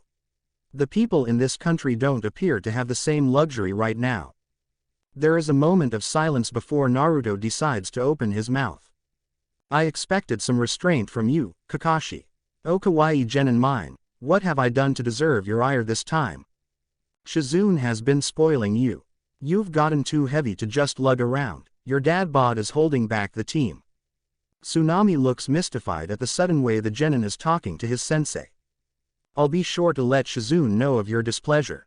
Kakashi Eye smiles, making it quite clear that Shizune would rip his ear off for suggesting that she wasn't taking care of her husband. No need for that, Naruto deflects coolly. I just want you to consider what's in the best interests of the team. Kakashi scoffs, but sees that their poking fun at each other has lightened the room's mood. The next day consists of Kakashi training Sasuke and Sakura to perform the tree climbing exercise. Naruto makes it known that he can already perform it and is instead delegated to bodyguarding Tazuna full-time. Sasuke has enough jutsu under his belt to make use of the chakra control exercise and instead merely struggles to perform it until mastering it by evening. Sakura is put through her paces after making it obvious that the exercise is too easy for her, and is instead taught a diversionary genjutsu by Kakashi, topping it off with some light taijutsu pointers to make sure she's up to scratch. The team doesn't see hide nor hair of Tezuna's grandson throughout their stay at his home, but Tezuna just chalks it up to the boy being depressed. He makes it evident that he and Tsunami are seeing him, and Naruto has spotted him to make sure that he hadn't been kidnapped and the Inari hanging around the house was the real one. Naruto points out that Tezuna, despite being dedicated to the nation and having the drive to defy a millionaire criminal like Gato, is an emotional man that can be manipulated by his family. He suggests that Tsunami and Inari should be hidden, and one of them should take their place in disguise in case Gato sends men after them. Naruto is the only one capable of using Kage Bunshin that could also use Henge, and they could hardly leave Kakashi behind when Zabuza was still on the prowl, so naturally Naruto would remain in Tezuna's home. They make this plan discreetly and without Tezuna's knowledge. Tezuna's reaction would be genuine if Naruto disguised as his family were brought to the bridge, which would therein make the kidnappers cocky. Unless Naruto killed them before reaching the bridge if they went too far, of course. Kakashi had recovered quickly. It made Naruto suspect that Kakashi had held back in the fight in order to gauge what his team would do. He picked a hell of time to do it if his suspicion was true. Nothing happens for a full week before drama starts to unfold on the bridge. Tezuna and Team 7 sans Naruto left early. After leaving, Naruto enacts the plan of having a Kage Bunshin escort the family to the section of housing they arrived in when arriving in Nami initially. The real Naruto and another Kage Bunshin remained in wait at Tezuna's home, transformed to look like Tsunami and Inari. The oppressive mist rolls in. The genin duo tighten their guard around Tezuna. The workers evacuate by climbing down long rope ladders and jumping into boats that head back to shore. Knowing that they are at a disadvantage if Tezuna goes with them in the water, he and Team 7 remain on the bridge. Looks like you're one genin down, Kakashi. Zabuza's malicious grin is visible through his bandages. I wouldn't be so concerned about him if I were you. You and your accomplice have enough to worry about as it is. Zabuza throws on a blustering laugh. Haku isn't some small fry genin like your little team. He may even be stronger than I am. Then I'll be sure to end you quickly before that strength can be put to use. Kakashi's voice is no nonsense and confident, like he has nothing at all to fear. Zabuza looks caught off by the demeanor. He looks into the Sharingan of his current opponent and wonders if the man is greater than the legend. Haku, get rid of the genin. Hi, Zabuza-sama. Sasuke has locked Haku into a stalemate. The hunter has revealed the secret of being an ice release wielder, just as Naruto speculated. Sasuke's Sharingan is strong enough now to be able to predict the flight path of Haku's jutsu and is always able to dodge at the last second. Unfortunately, Shurikenjutsu nor Kaden had any effect on the ice ninjutsu, and that became painfully evident when the masked hunter unleashes a secret technique. Makio Hyosho. Mirrors of ice surround Sasuke entirely and cut him off from the outside. He is now singularly dependent on his ability to intercept Haku whenever he attempts to attack. Taijutsu seems to be the only viable option. Haku can't land any blows, but neither can Sasuke, and unfortunately Sasuke can feel his stamina and speed dropping slowly. He employs some rudimentary chakra control to increase speed in his legs to try and finish things off before he got too tired, but Haku has become wise to his strategy and is attacking cautiously rather than expediently. If this goes on, I won't survive much longer. Desperation begins to claw at Sasuke's mind, and unnoticed to him, his Sharingan gains an extra tomo to cope with the life or death stress. He can't predict Haku's attacks without it, but it's draining his chakra even more now. Naruto. Sakura is happy that the strongest of the genin has arrived on the bridge. Not Naruto. A Kage Bunshin. Naruto nods discreetly, making it known to Sakura that this is the clone who escorted the real Tsunami and Inari to safety. Shit kid, Tezuna understands that these may be his last moments and everything is on the line. Is my family okay? I'll dispel if the real me is badly hurt enough. Naruto explains. Since I'm still here, your family is fine. Sakura, tell me everything that's happened. Sakura goes on to explain as quickly as she can what he managed to see before the ice mirrors blocked view of everything else happening on the bridge. Sasuke-kun tried using his Kaden but it barely did anything at all. But something happened. What did the Kaden do? Naruto presses for intel. They melted just a little bit, but they just reformed like nothing happened. He kept trying but... Sakura clenches her eyes shut. Please help him. I will. Naruto assures. Stay with Tazuna. The clone leaps deftly into the air and senses carefully where exactly Sasuke is in the dome of mirrors. To his confusion, the hunter's chakra signature appears to be manifesting evenly in the entirety of the dome. It surrounds Sasuke too much for the cage Bunshin to get an accurate reading. He has no choice but to jump in instead of risking injury or death to Sasuke. He leaps to the very top, weaving hand signs once he gets a glance of Sasuke in the middle, who is exhausted and about to be skewered by Ice Senbon. Futon. Shinku Tobakomu. Wind release. Vacuum dive. Naruto's clone is sucked down by swirling wind chakra around his form, through the gap at the top of the dome. The rapid vacuum-enhanced dive builds up more wind chakra and as soon as he lands next to Sasuke, streams of the wind chakra blast out from his legs before forming into a rapidly expanding spinning dome of wind. It blasts away the Ice Senbon before slamming ineffectually into the mirrors. You should have stayed outside, Sasuke says while panting. I didn't have much choice. After this is over you can thank me with dinner. Sasuke doesn't have a response to that and instead focuses on staying alive. The hunter makes his opinion known. It doesn't matter if there's 2 or 10 of you. I will not fail Zabuza-sama. This guy, Haku, it's like you said Naruto, his Kekkei Genkai uses strong chakra. It makes unmeltable ice. Sasuke informs Naruto's clone what Sakura had already told him. Not unmeltable, but it doesn't matter.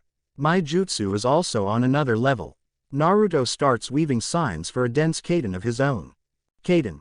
Ryuin Hoka no Jutsu. Naruto breaths out 5 dragon heads, smaller than the one he used against Zabuza but with the same concussive energy and strength. They expand and burn with extreme heat, but the sheer velocity is what shatters the mirrors on the upper half of the dome. Useless. Haku reforms the mirrors perfectly back into the dome. Naruto. I just said.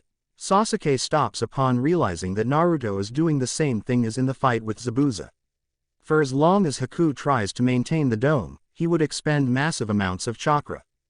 And Naruto is one of the few people in all of Konoha with more chakra than Kakashi. Sasuke tries not to relax when he gets that the fight was won the moment Naruto turned up. Naruto continues to blitz the mirrors with the same jutsu over and over again. I'm sorry Zabuza-sama, this boy is too much for me to handle. Haku feels his strength wane but knows he is an easy target if the mirrors falter. The boy with the Sharingan is no longer capable of making use of his predictive abilities, but it doesn't appear that the tall one is in a hurry to kill him. He's playing the waiting game. The hunter becomes desperate when he hears a chirping sound and the unmistakable glow of Raiden chakra from where his master is fighting.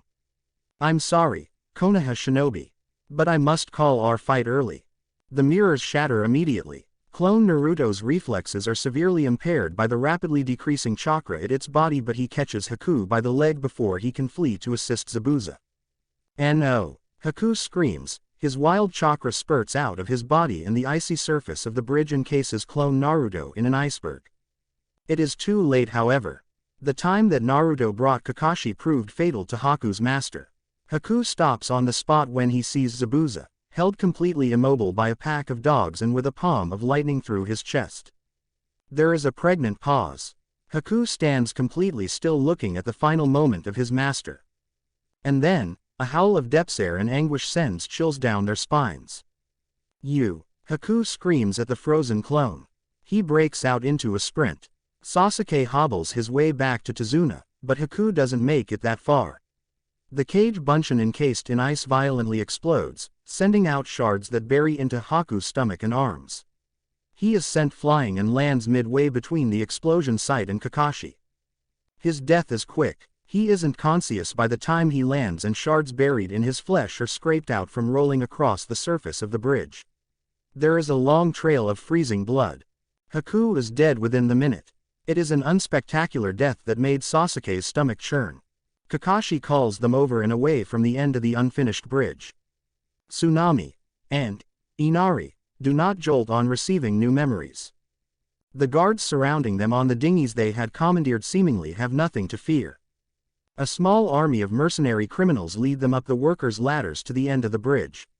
They are 30 strong and armed with basic weaponry. And even Gato himself is present, gloating loudly from his yacht before deigning to be the first to climb up to the top of the bridge. With some assistance, his pathetic, stubby little legs were incapable of doing so without help. Naruto imposes a subtle genjutsu on his guides, one to make sure they kept their blades sheathed. He puts on his best acting face. Chou-san, run. Tsunami screams at her father. Tsunami, Gato, you monster. Kahahe. This little game of cat and mouse is done. Gato grins confidently. He walks forward and stumbles upon the corpse of Haku. I should have known you'd be useless, hee. Gato kicks the body with a little giggle. You sick fuck. Sasuke curses and his internal fury burst out of him hatefully. Kakashi's hand on his shoulder prevents him from doing anything. I don't know why I even bothered to bring your family here. Gato strolls over Haku. The mercenaries rally behind him. Looking at you now, so pathetic and beaten down. It reminds of that son-in-law of yours. He grins again, very nostalgic. And like him, you've been a pain in my ass for too long. I'm glad those tools of shinobi I hired were enough to tire your bodyguards. Nami no Kuni is mine as it rightfully should have been from the start. The battle for this country, Tsunami, vanishes and reappears to whisper in Gato's ear. Is over. Gato whirls around to a pop of smoke, revealing that Tsunami was in fact a disguised shinobi. Get him, you fools. Gato screams in fear. Inari's transformation dispels and reveals a cage bunchen of Naruto. Mercenary civilians are but like chopping through academy students. The clone makes use of their own weapons against them. It doesn't so much as bother to use ninjutsu. They cannot advance and the gruesome display of buttery takes apart the traitors to their nation. These men were once citizens of Nami and their greed had nearly destroyed it. There would be no mercy from Naruto. Gato drops his cane and stumbles away from the real Naruto. Naruto walks sedately while Gato attempts to flee down the bridge, continually looking over his shoulder at Naruto who on practically on his heels with no effort. Kakashi lets go of Sasuke's shoulder. The crime lord looks back once more to see Naruto has stopped, and is promptly skewered in the back by two kunai. Rot in hell, you monster, are the last words Gato hears from Sasuke before he departs this world. He drops unceremoniously to the unforgiving cold concrete. Naruto's clone dispels after mercilessly slaughtering Gato's army. Their blood drips off the end of the bridge and makes red swirls in the sea. Come on, Sasuke, let's pay our respects. They both walk up to Haku's body. Naruto is filled with a sensation of sympathy and respect, but it is not comfortable in the slightest. Here was someone who had failed to protect his loved one, his precious person. It invigorates his desire for power even more. Naruto has killed many times in the past, many despicable men and women who committed crimes against people for enjoyment. He has never felt so uncomfortable killing someone who he felt that in another life, he could have been friends with. I hope you have better on the other side. Naruto respectfully arranges Haku's body so that he didn't look like just some other casualty. Sasuke on the other hand has seen himself in this Hyoten shinobi. He stares down at the corpse that previously attacked Naruto with unimaginable animalistic vigor. He sees that this boy was hurting so much that he essentially threw away his life after losing his purpose. The intense love he felt for his master turned to stronger hatred. Is this what he would become? Would he throw away his life for the sake of taking another? Should he learn to preserve himself instead, and preserve the Uchiha clan through other means? It is a conflicting conundrum. He begins to see defeating Itachi as a means to an end instead of his goal, his purpose. For as long as that man lives, any legacy he may try to rebirth through the ashes of his clan would be at risk. Itachi must die, not because he slighted Sasuke, but for his duty to protect the future of the Uchiha clan. Sakura doesn't step even a foot away from Kakashi. She hugs her sensei, finally breaks down after this nightmare mission has traumatized her. Tazuna respectfully stays silent until Team 7 come to terms with the situation. No work was done on the bridge for the rest of the day. Tazuna finishes the bridge in a shorter than expected time frame after the citizens of Nami are invigorated with good morale following the death of Gato and his mercenary army. Naruto, Sasuke and Kakashi bury Haku and Zabuza. Sakura makes a pretty and natural display for the wooden marker on Haku's grave, while Zabuza's headstone is his sword buried into the earth. They pay their respects silently to Haku. On the day of departure, Team 7 stands ready to cross the bridge on foot and return home. Tazuna makes a speech about the grand shinobi he'd hired before shooting off names for the bridge. How about it, the mighty Tazuna Bridge? No, is the overwhelming consensus of the crowd. Naruto cares very little for staying a moment longer and starts walking. Sasuke and Sakura are in similar moods, so they follow. Kakashi waves over his shoulder but gives no further formality. They are out of view when the bridge name is officially decided.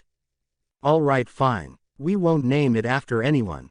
How about the Great Salvation Bridge, for honor of our return to normalcy? Yes, is the overwhelming consensus of the crowd.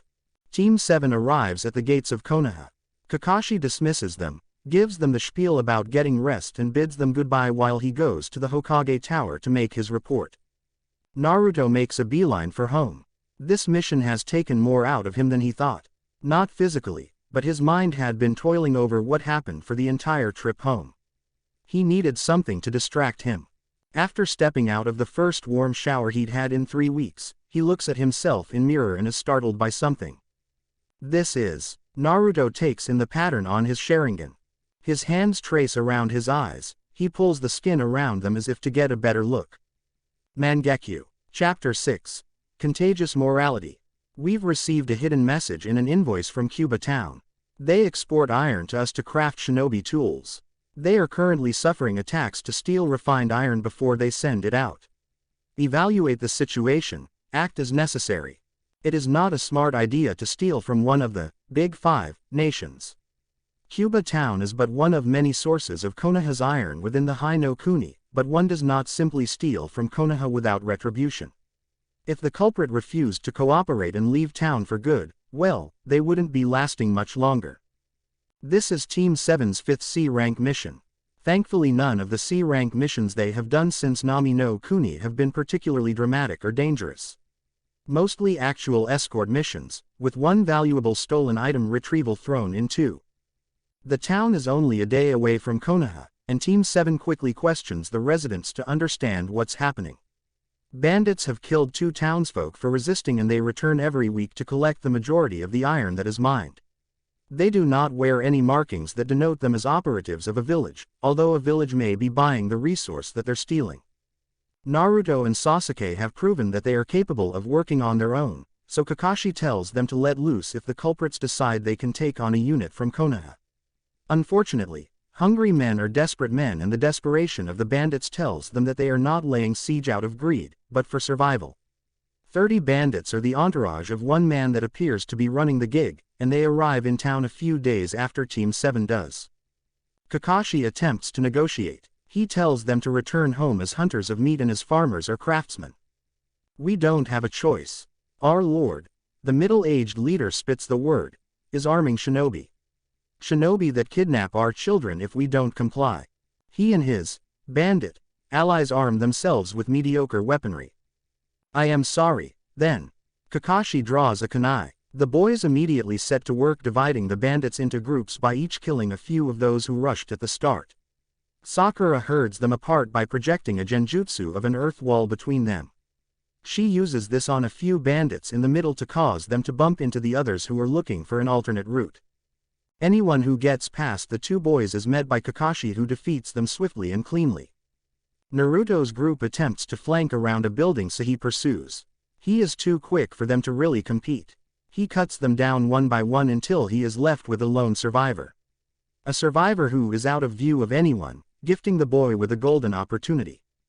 It is unfortunate that you didn't run. Naruto comments with little emotion. With Kakashi out of sight, he is free to practice. The bandit quivers in fear and his body refuses to respond. His disbelief at this many people being slaughtered by one person is palpable. He sees Naruto's dark hair flick in the wind, and the right eye hidden under his hair is glowing crimson. Tsukuyomi. Yusuke wakes, in a realm of pure white. He tries to take a step but it is disorienting and he's unsure of how much of the surface he is walking on is the floor. He puts aside the queasy feeling and looks up to see the same shinobi boy with the red eye. Only this time he has two. He lunges at the boy with his blade. "You won't be needing that in here," the child says, waving his hand. Yusuke feels and sees the weapon vanish in his hand. His confusion lasts a second before his survival instinct kicks in and he charges the boy with his bare hands instead. A staircase forms between them and the boy is elevated several meters higher than him. He doesn't have time to think, all he can do is attack and hope that this shinobi trick ends. He runs up the stairs before one of them collapses like an eggshell and he finds himself falling into a dark abyss. He can't help the panicked scream that tears itself from his throat. The feel of his velocity increases his fear tenfold. He closes his eyes and then immediately lands in a pool of water. Yusuke opens his eyes and tries to get his bearing. He can only see red and can feel the thick liquid cold on his skin. Blood. He claws his way through the blood to the surface. When he reaches it, he takes long gasps of air under a red moon. Yusuke realizes that his hands aren't going back under the blood and using this newfound knowledge, pulls himself on top of the surface and stands up. Yusuke looks at the moon and the starry sky around it and starts to hyperventilate. "Show yourself," Yusuke screams at the moon. "Very well." A deep and loud rendition of the child's voice booms from everywhere. Out of the bloody sea rises a gargantuan version of the boy he'd locked eyes with. Blood drips off his long spikes of black hair, his eyes are unholy crimson lanterns. The monster stops with its shoulders just out of the liquid.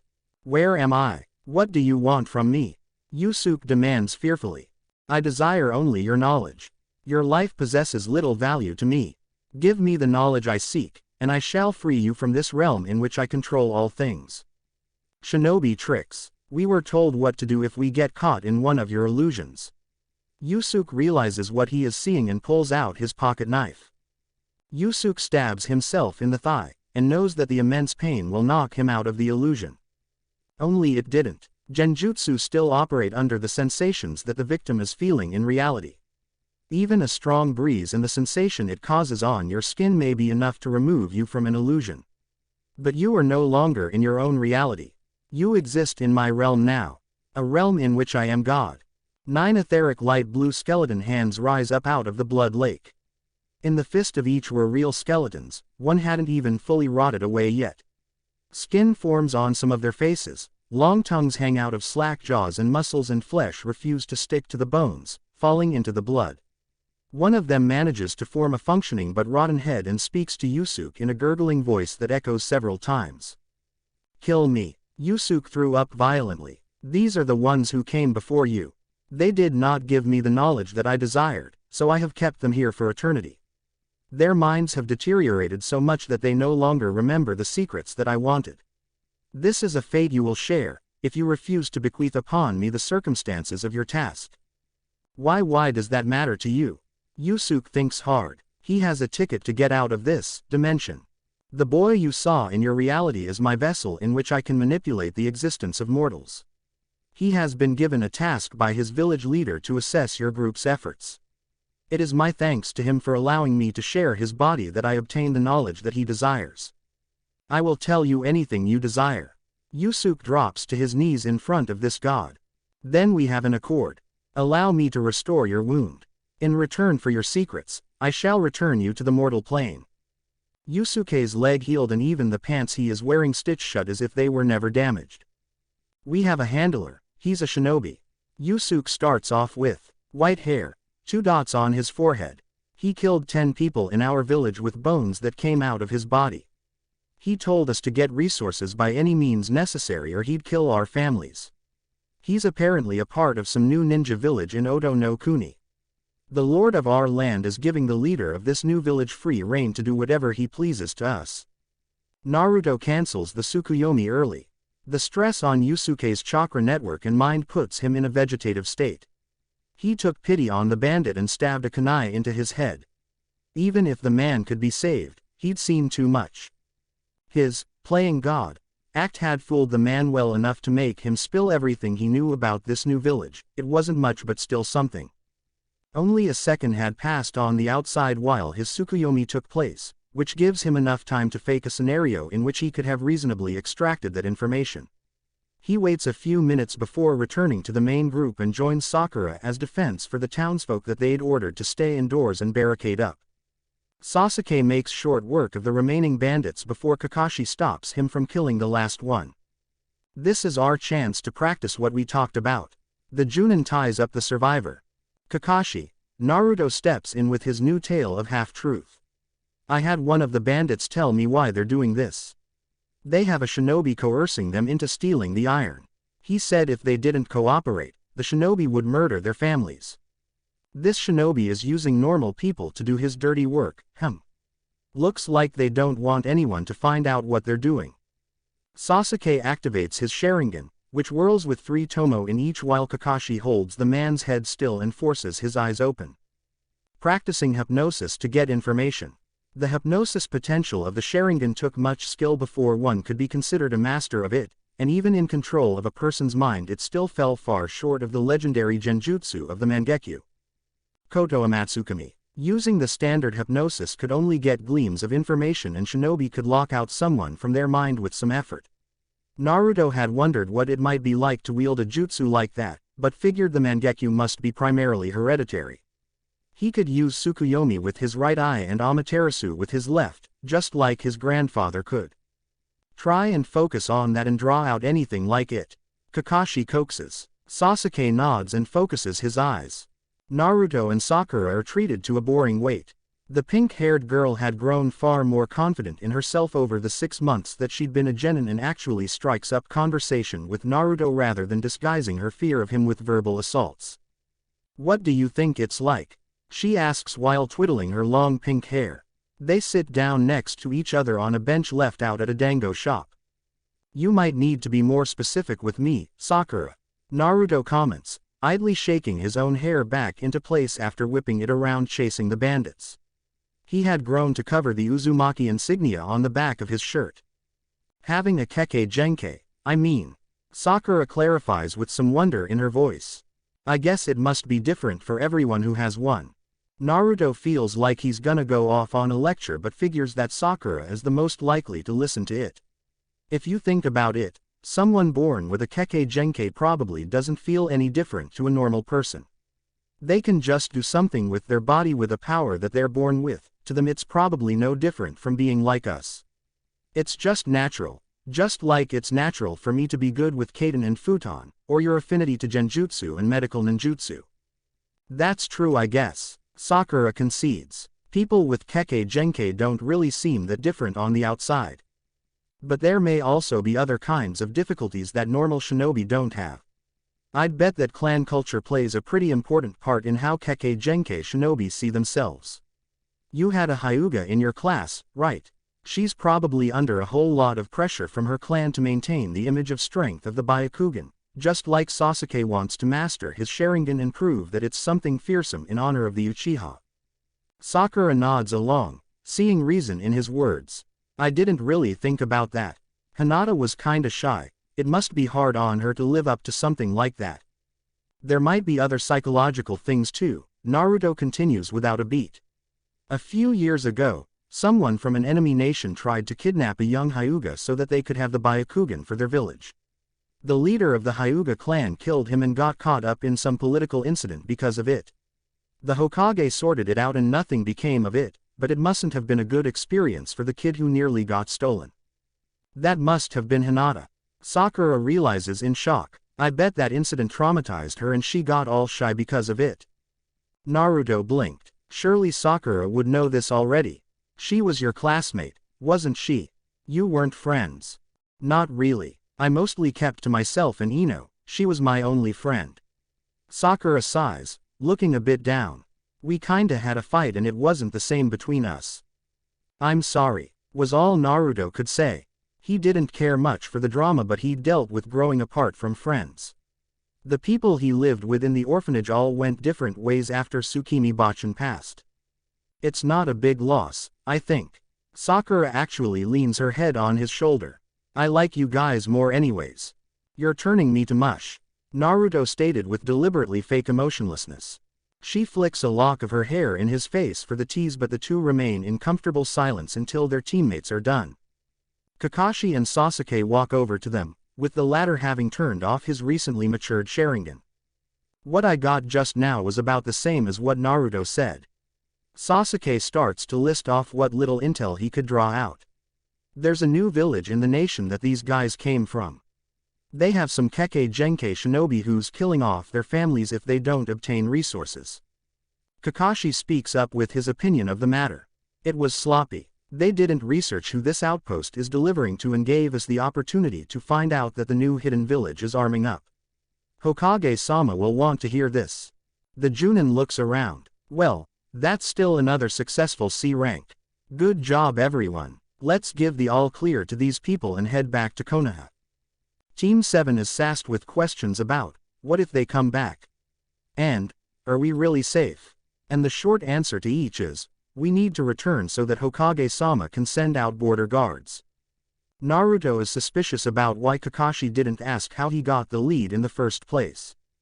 Kakashi stood before three of Konoha's most experienced shinobi. Tsunade, Homura and Kaharu are seated on higher perches compared to the other shinobi in the room. Behind Kakashi, many Junin and high-ranking affiliates are seated before the venerable elders and Hokage. Only the most trusted operatives of every faction in Konoha were permitted to be present. Loyal and talented many may be, but Tsunade had only a handful of people that she can trust explicitly and to not leak intel unintentionally or otherwise. Kakashi had finished his report on the clear armament tactics employed. Another hidden village. This is most troubling. Homura pushes up his spectacles on his nose, looking dignified and stern. Kaharu nods along. This work is quite sloppy. Whoever is pulling the strings does not expect their nation to last long. It is clear that this village in Ta no Kuni is serving a singular and temporary purpose. We must investigate immediately. They have even changed the name of the hosting nation. The daimyo has elected to rename it to Oto no Kuni. I believe the initial investigation should be into daimyo's court and who he interacts with that may be causing this sudden armament. Homura suggests reasonably. We have also received this as of a week ago. Tsunade plants a stack of folders on the table. This is all of the Chunin exam nominees from participating nations. One of them is listed as Otogaku. They're only sending one team, but the timing is too suspicious to ignore. I'll send word to my best agent to discover as much as they can, as soon as possible. You mean? Kaharu almost looked disapproving for a moment before shrugging it off. Every field team is to report any mention of Otogaku or attempts of armament. Understood, is the chorus of affirmatives from the elites. All right, all of you with Genin teams remain behind. Those of you leaving, please let the Genin team leaders know they're expected to enter in 10 minutes. No sooner. Tsunade orders, looking rather tired. Kakashi, I need to have a word. Tsunade waits for everyone else to leave. Homura and Kaharu remain, and neither appeared to lighten up. How did Naruto obtain this information? Tsunade asks without hesitation. I don't know, Kakashi replies honestly. But I do know that it is some kind of jutsu that requires an enormous amount of chakra. Whatever it is, it functions instantly and can be performed without needing to gather chakra conventionally. A high-level interrogation technique. This is beyond the scope of a genin, even one who has been reported to have unusually powerful chakra. Kaharu points out shrewdly. Is he aware that you know? Perhaps not fully. He understands that I've been trying to get more information from him, but I don't think he knows that I was using a jutsu to assess his chakra levels throughout the mission. I'm afraid I don't have the sensory talent to be able to understand what exactly he did, but I know for certain that it requires more chakra than any interrogative technique that I've ever witnessed. Kakashi tacks on his explanation of his lack of sensing skill. It is a very rare talent to be able to sense if someone is using a jutsu, or determine what their chakra nature is. Naruto's mind's eye of the Kagura, as he called it, was truly one of a kind. Why is the boy hiding this? He is clearly not suited for stealth or other Anbu positions. Uzumaki Naruto clearly possesses the same frontline wrecking ball potential that his father did. He has nothing to gain from keeping something like this hidden. Have you discussed with him this behavior? Homura's assessment of Naruto's abilities rings true. There's no chance in hell that someone like Naruto would desire to go into Anbu. But his habit of keeping secrets is making people suspicious. With each mission it becomes clear that he is not being challenged and makes it more obvious that he's hiding something. Kakashi puts forward what he's managed to read from his students so far. I've had a chat with him about it. All he will tell me is that he's waiting for a moment in which the entire world will see what he can do. I tried to explain that he could catapult through the ranks quickly if he just chooses to show off, but he's determined. Every time I ask he just tells me that. Kakashi sighs, realizing that it sounds ridiculous, that he's at risk. Homura exchanges a look with Koharu. Tsunade leans forward with her head on her hands, eyes stern. At risk of what? If he reveals the full extent of his abilities too early, he believes that internal factions of Konoha will seek to recklessly reproduce that power. If it is stolen, or altered, or diluted by giving it to other people without correct instruction, that it may very well destroy Konoha instead of protect it. He insists that this ability is 100 years of hard work culminating into him, and that it must be shown to enemy nations at the same time or else Konoha will lose the biggest possible deterrent of war since the Shodai Hokage. So, he thinks he has some Kekkei Genkei that is absolutely vital for Konoha's future. Homura's tone could be considered dubious at best. Koharu clearly agrees. This is the posturing of a 12-year-old boy with an inflated sense of importance.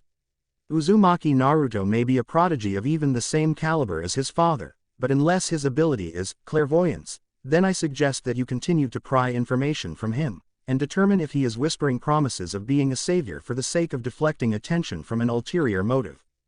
What does he mean by internal factions? Tsunade latches on to the phrase with narrowed eyes. The Hyuga incident is the example he gave me. Kakashi tells a condensed version of the story he got from Naruto. I think he isn't aware that distrust toward him is high right now, because he is focused on the potential that Konoha may very well be like Kumogakure. In his mind, Konoha trusting him isn't the issue. It's Konoha that needs to earn his trust by proving that it will not manufacture circumstances that will rob him of agency within the village hierarchy. You are saying that Naruto thinks there's a chance that we will turn him into breeding chattel? Tsunade asks quite disbelievingly.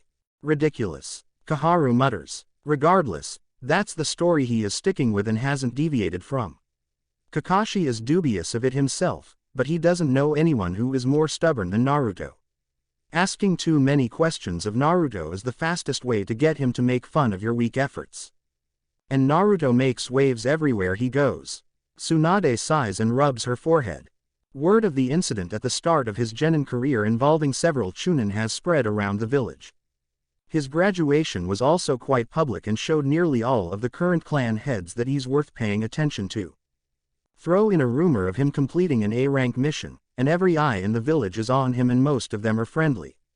If we try and get this information from him without allowing him to show it himself, it will brew discontent that a young, talented and friendly shinobi is being picked on by higher-ups. He has weaved the circumstances leading up to these Chunin exams quite well, intentionally or otherwise. Homura also adds a more current issue. We cannot afford not to have Team 7 compete in this exam. They are by far the strongest team of genin in Konoha. If we wait any longer to show their skills we may face scrutiny for holding back a team and waiting until they are strong enough to decimate any competition. It would be the same as letting actual Chunin compete, and you know that the other nations will cry foul. This appears to be the perfect conditions for Naruto's terms of revealing his true power. Tsunagakure is sending a team composed entirely of the Kasuke's children, one of which is a Jinchuriki. Without your team causing a ruckus, the genin heirs of important clans within Konoha are at extreme risk. You know very well that the parents of those children will push for their sensei to recommend them for the exams. Sasuke is the highest profile target on the team, and with your teachings it is likely that he will ally with fellow Konoha genin and provide a deterrent towards teams in the forest that are seeking easier targets. Koharu provides a blatant opinion that the genin clan heirs are weak, and that Team the 7th of may be the only ones with the potential to protect them through the team survival phase. Kakashi gets the message. He was going to recommend them anyway, but Team 7 must compete. The suspicious behavior of a new hidden village and the unusual amount of teams participating made it likely that some foul play would be involved. I'll slip word to my team that they're to keep an eye on friendlies. Good. Tsunade pushes the intercom on her desk.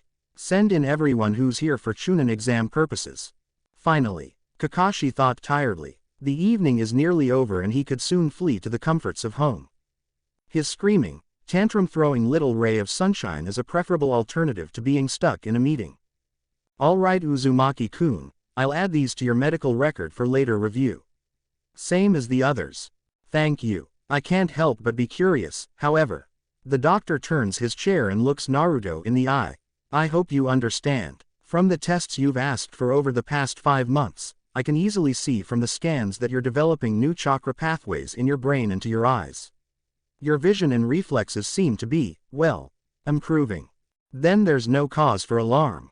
No. He shakes his head. I know that you must be up to something, but if you've found a way to do something like this, surely you must understand that whatever you're doing to yourself could help many people with impaired vision. Naruto nips that in the bud quickly. I can't tell you what I'm doing. What I can tell you, since you've been a good sport and presumably upholding my confidentiality, is to bet on me in the upcoming Chunin exams and you'll see for yourself what's happening to me. Confident, are we? He smiles indulgently, realizing that Naruto wouldn't respond if he asked any further. You have no idea how sure I am of my victory, Ieyashi-san. My wife would kill me if she caught me betting on children killing each other. Ieyashi comments dryly. Your loss, Naruto states, but leaves it at that. He stands up and puts his forehead protector back on. The doctor gets his last word in. Please do be careful, Uzumaki-kun. I don't know what you're doing, but ninjutsu that affect the eyes and brain are no joke. Anything could go wrong if an unpracticed method of improvement is used.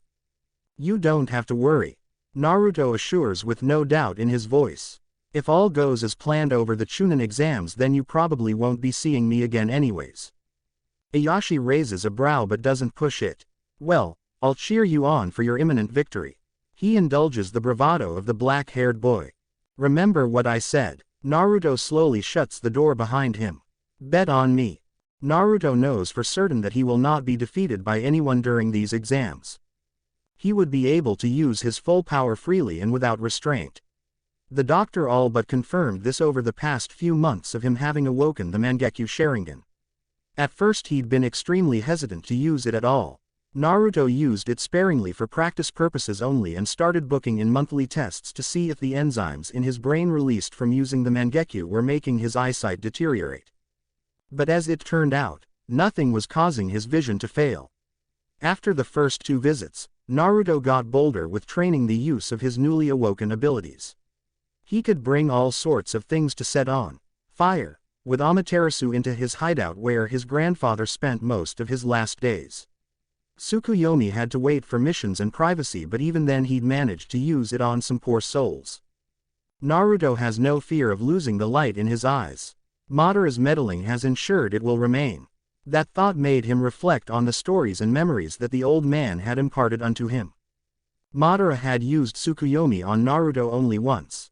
The reason for him doing it had several purposes. Chiefly among them was to explain with reason granted by experience Madara's hatred of the Senju, his distrust of Konoha's elite structure, the circumstances of his turn from Konoha and the Uchiha clan, and the new secrets of the Sharingan that no other man had discovered before him. These memories given to him using Tsukuyomi, however, were not Naruto's. He didn't experience them, and while he could feel the burning rage and hate, the woozy desperation, and intoxicative love, these were not his memories and therefore took some concentration to bring back out. Madara had only used it once to ensure that Naruto's brain wouldn't start adjusting to match Madara's. If too much information were imparted directly to Naruto's mind, the body and brain would follow suit as best as it could, and the then 11-year-old boy would inevitably have a mental breakdown and identity crisis.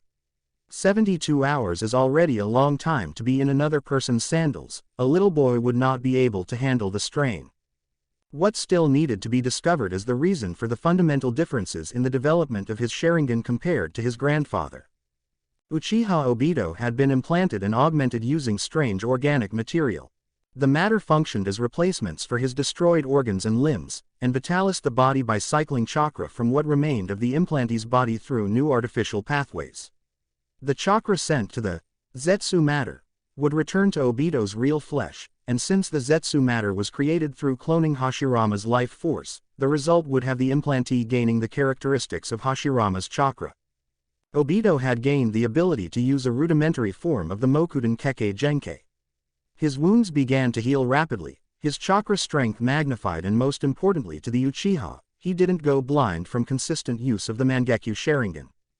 This led Naruto to believe that his immunity to blindness from using the Mangekyo is due to the powerful influence of the cells in his body that are similar to the Senju. The Uzumaki are a walking Kekkei Genkai. The primary trait of their clan is their world-renowned powerful chakra and life force. It affected them passively, it was not something that was activated, like a dujutsu, or expressed through a unique nature transformation, or through the use of other bodily abilities such as turning into water or smoke or making bones come out of their bodies. Uzumaki chakra is raw power. Every Uzumaki was on a different level for any jutsu they use. Near endless stamina, monstrous reserves, and an incredible lifespan and natural ability to bounce back from injury. It was no wonder why the Uzumaki were so feared that 3 entire nations had banded together in fear to destroy a clan whose size barely matched that of the Uchiha and Senju. It made him wonder if he'd learned to use the signature adamantine sealing chains that his mother possessed. And it also made him quite sad to know that he'd never get to meet his Ka-chan.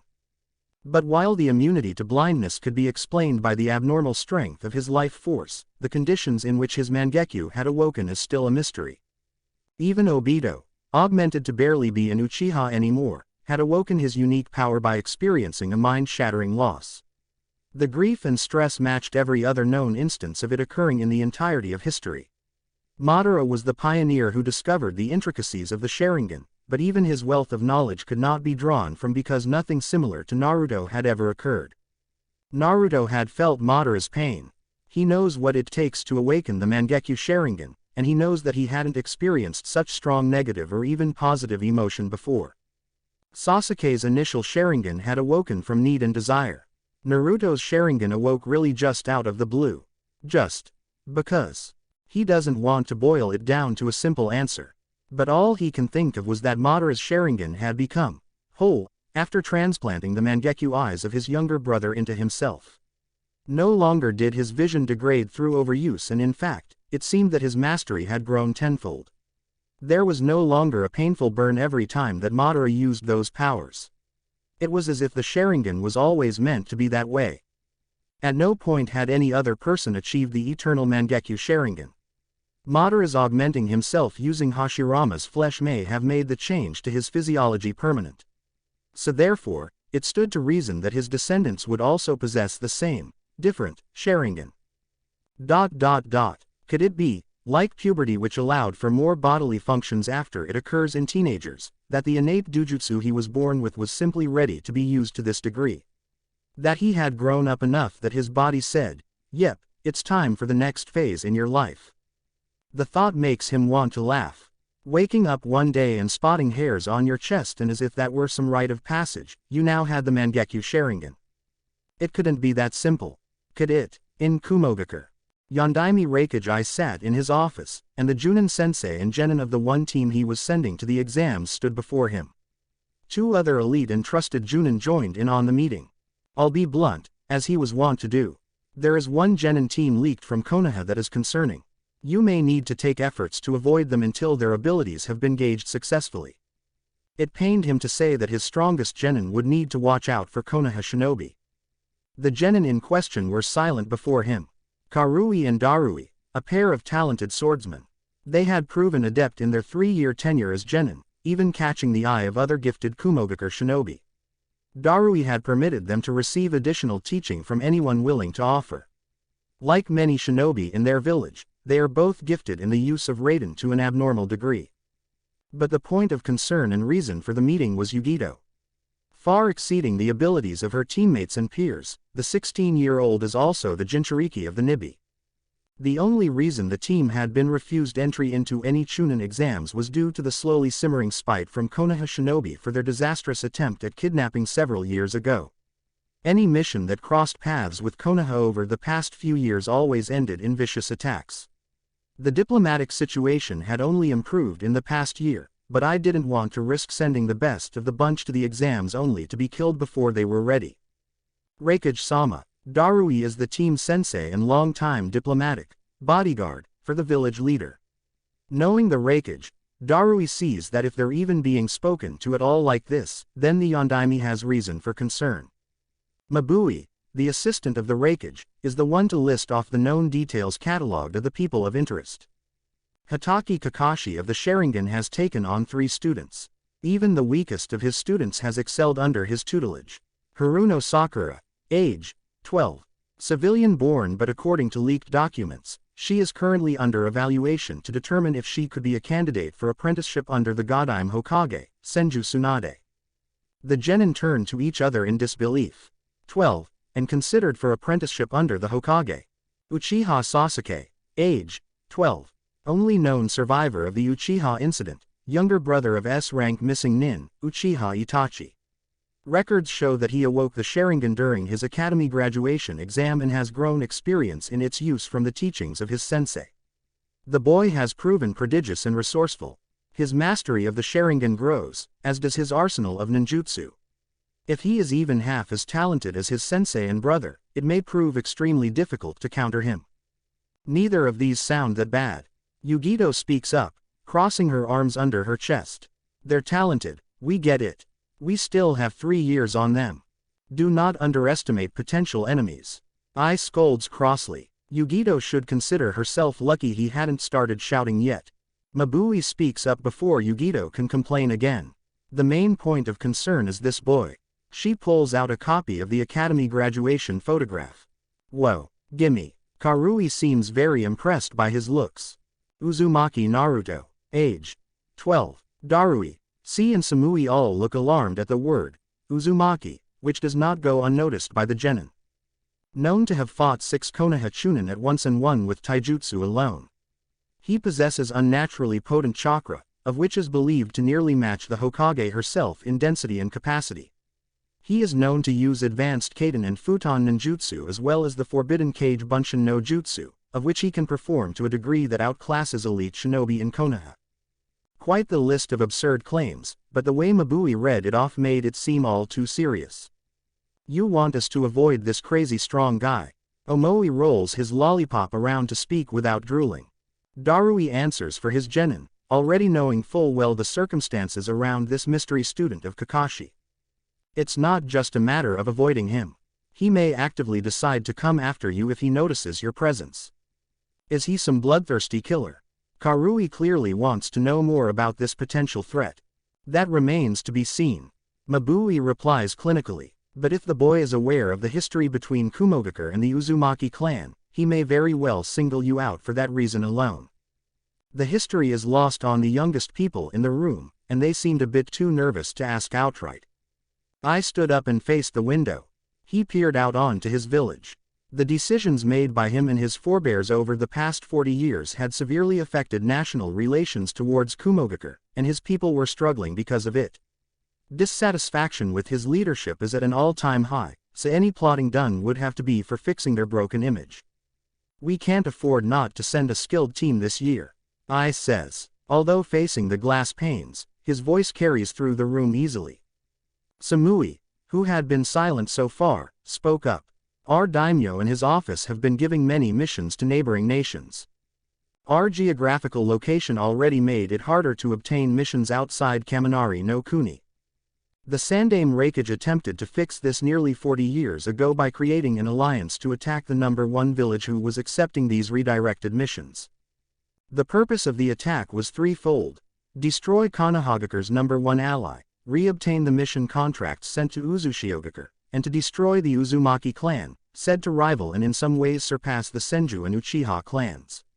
The aftermath objective was to obtain surviving members of the Uzumaki clan for Kumogakure, but every attempt has so far failed. We must set the example that Kumogakure shinobi are capable. C. Diplomatic bodyguard, spoke up. The destruction of Uzushiogakure was a severe hit on our reputation but served its greater goal of returning those contracts. The lasting effect on our reputation has not ceased however, and we no longer have a leg to stand on. We cannot take the same immoral choice by attacking another nation and committing genocide again. If we do, it will be the end of our village. Samui continues the impromptu history lesson. Konoha waged war against all three nations that attacked Uzushiogakure. Against Uzu, we had the element of surprise and the entire shinobi force of 3 villages, and we still nearly lost. The fearsome reputation of the Uzumaki clan was well earned. We were also not expecting Konoha to retaliate, but they did so by taking on Kumogakure, Iwagakure and Kurigakure all at once. They used vast networks of spies and collaborative hidden clan jutsu, and with extraordinary shinobi like Namikaze Minato and the Sannin, well, they won. Uzushio was a small, remote nation comprised of only 1 clan, and 3 nations had barely destroyed them. We never stood a chance against the very first hidden village, one that was founded by the likes of Senju Hashirama and Uchiha Madara. Senju Tsunade is descended from the Shodai Hokage. I recalls the legendary medic's profile. Senju Hashirama was given Uzumaki Mito's hand in marriage as goodwill for their alliance. This makes Tsunade part Uzumaki, and you are guaranteed that a woman as vicious as her has not forgotten what we have done. That much was proven after our attempted abduction of the Hyuga clan heiress. And before that, one Uzumaki Kushina was sent to Konohagakure before the destruction of her village. We attempted to abduct her as well, but she killed 19 captors single-handedly before she was officially rescued and recovered by Namikaze Minato. The remaining member of that squad was tortured by her before being released.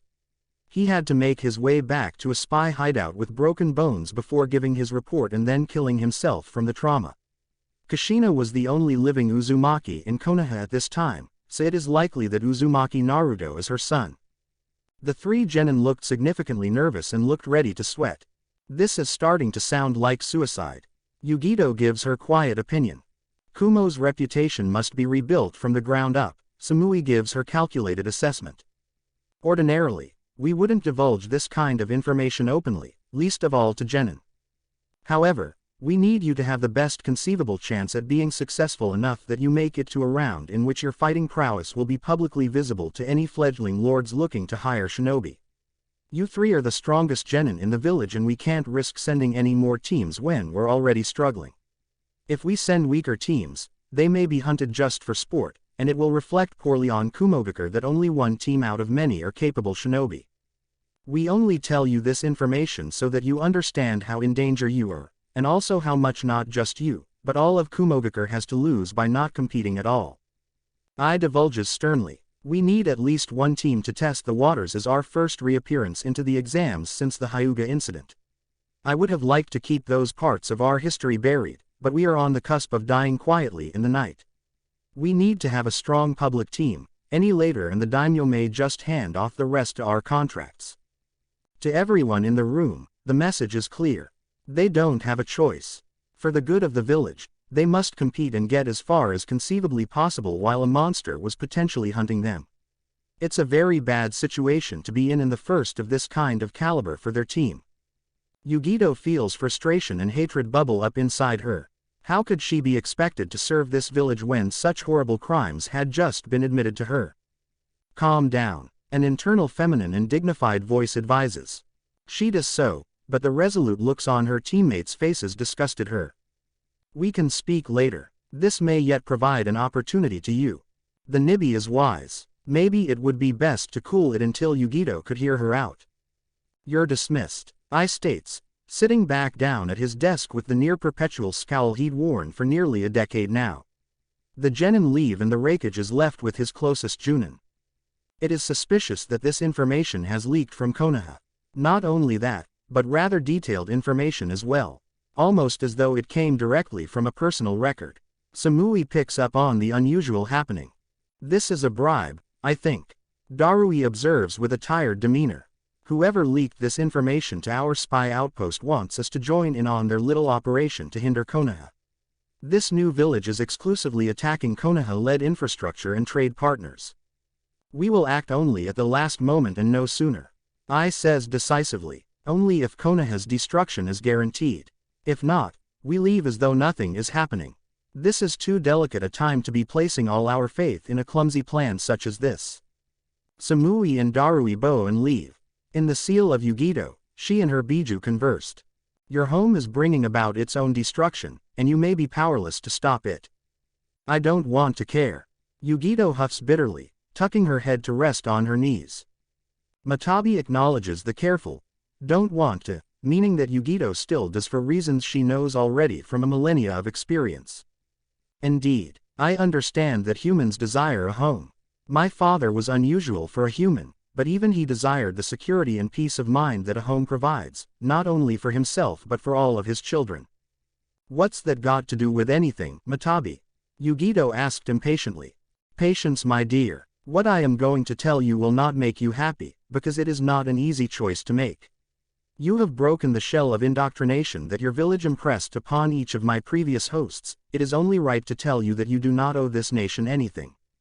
Tabi, the human asks confusedly. The boy from that photograph. Matabi recalls the word humans used for it. He bears an uncanny resemblance to the one who could control the strongest of us without being a Jinchuriki. My father was a loving man. He loved all of humanity despite their flaws, but he loved his children more than anything. His human children were no exception. This Konoha was founded by his descendants, and it appears that some live on strong to this day.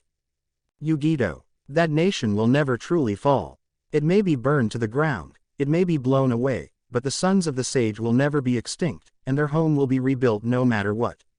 Action against them will only incur the hatred embedded in them towards us. Father blessed his children with potential unfathomable to normal humans such as yourself and everyone else who ever lived and died in this village. Matabi, what are you suggesting? That I just let Kumo destroy itself and go live my own life? You heard for yourself what the Uchiha and Senju's village do to those who murder their people. Even branded a traitor, you would be safe in the arms of that village. Treason. Yugito gulps and clams up. Yugito vanishes from the sealscape, but Matabi feels that her pragmatic reasoning will at least be food for thought. The life of unhappiness of her favorite human is at risk after all. It took her 1,000 years to reach this point, but she truly had grown different from her father. Matabi is her own being, and makes her own decisions. Regardless of Hagoromo's philosophy, these villages would never get along. Such is the nature of man. In Kurigakure, Mei glared at the flippant Mizukage. He had grown a habit of disregard for the lives of his subordinates over the past few years. Just send a handful of the weak ones and we'll call it a day, Yugura chuckles, apparently not seeing the issue of village image being damaged. Yugura was nothing like this when he first stepped in as Mizukage. He'd been an earnest young man, full of hope and aspirations for a better Kiri. Despite being a Jinchuriki, he was a bright and loving person. For reasons unknown to them, his moral code started to degrade. He sent out bloodline users on reckless suicide missions and endorsed a brutal and murderous graduation exam. Many in Kiri felt that if he didn't regain his sense soon, there would be civil war.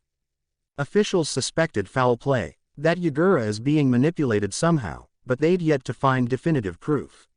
Even with the assistance of a requisitioned dojutsu, anything that might be affecting Yugura was doing so at a deeper level than the dojutsu could see. And if the Byakugan couldn't see deep enough into a person's chakra that they could see Biju manipulation, then nothing could. Don't glare at me like that, Yugura waves an arm gaily above his head. If they are strong enough to live, then they will. Mei's stare intensified. She'd already gone through the leaked documents of this fearful genin team from Konoha and Yugura simply held no concern in the slightest. She stormed out the room and slammed the door behind her. Yugura chuckles again, and it seemed to echo a voice that did not belong. His right eye flickers red. It really is a shame, isn't it? Kurigakure has brought this upon themselves. Perhaps they shouldn't be so quick to anger those who are stronger than them. It's retribution, really. Yugura nods to himself. His own thoughts had never failed him before, right? In Iwagakure, just send someone, old man. Onoki resolutely refused to send any genin team after this Uzumaki boy had been revealed. He knows that this exam will be a waste of good blood. Better to focus that young vigor into missions in Tsuchi no Kuni. The boy's description matched that of an Uzumaki's abilities and traits. But he knows that the boy is not as cut and dry as only an Uzumaki. Onoki covers up the young face with another stack of papers on his desk. No means no, Kuretsuchi. Now stop your complaining, and go do something productive. Better that she stay safe in Tsuchi while monster spawn was lurking in Konoha. In Kusagakure. What is that name? Karen tries futilely to recall the name, Uzumaki. The word sings to her, but it feels like there's a wall in her mind stopping her from remembering. She stops her nervous fretting when some creepy older genin she has never seen before enter the room. As agreed, you will enter the exams as our genin. Zosui, her handler, speaks to the weirdos. Much obliged. The tall female chuckles creepily, a long tongue slipping out of her mouth. Karen resists the urge to pick the scabs on her arms. She is scared still, but she knows the nervous tick would only make her wounds worse. She just doesn't want to turn out like Ka-chan. Let's go. The de facto leader of her own team orders. Karen trails behind him and remains silent.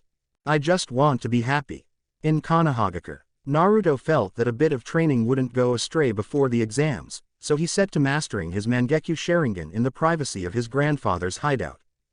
After reminiscing about his mother, he felt strangely attached to the idea that he'd be able to use her adamantine sealing chains as well. He didn't possess any scrolls or memories that might push him in the right direction, so he was going off trial and error alone. The walls of the hideout are completely covered in seals that prevented his chakra signature from being detected on the outside. Originally they were maintained by Madara, but following his death, the seals disappeared and Naruto was forced to figure out how to place them himself.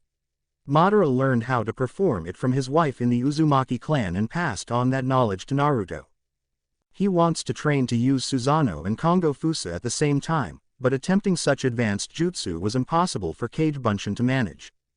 Kage Bunshin could be used to rapidly learn basics like accessory ninjutsu or basic nature transformation, but until he mastered it to a better degree, he would need to train the old-fashioned way. With Kage Bunshin being composed entirely of chakra, any ninjutsu used by them would rapidly compromise the integrity of the clone, and it would begin to forget things that it learned and generally lose cognitive function. If he overdid it, the clone would dispel without returning any knowledge gained back to the real Naruto. So he has to do it the old-fashioned way, one at a time, and with discipline. Just like the old man taught him. Thank you for watching. If you enjoyed the video, be sure to like, comment and subscribe, as well as checking out the author on fanfiction.net.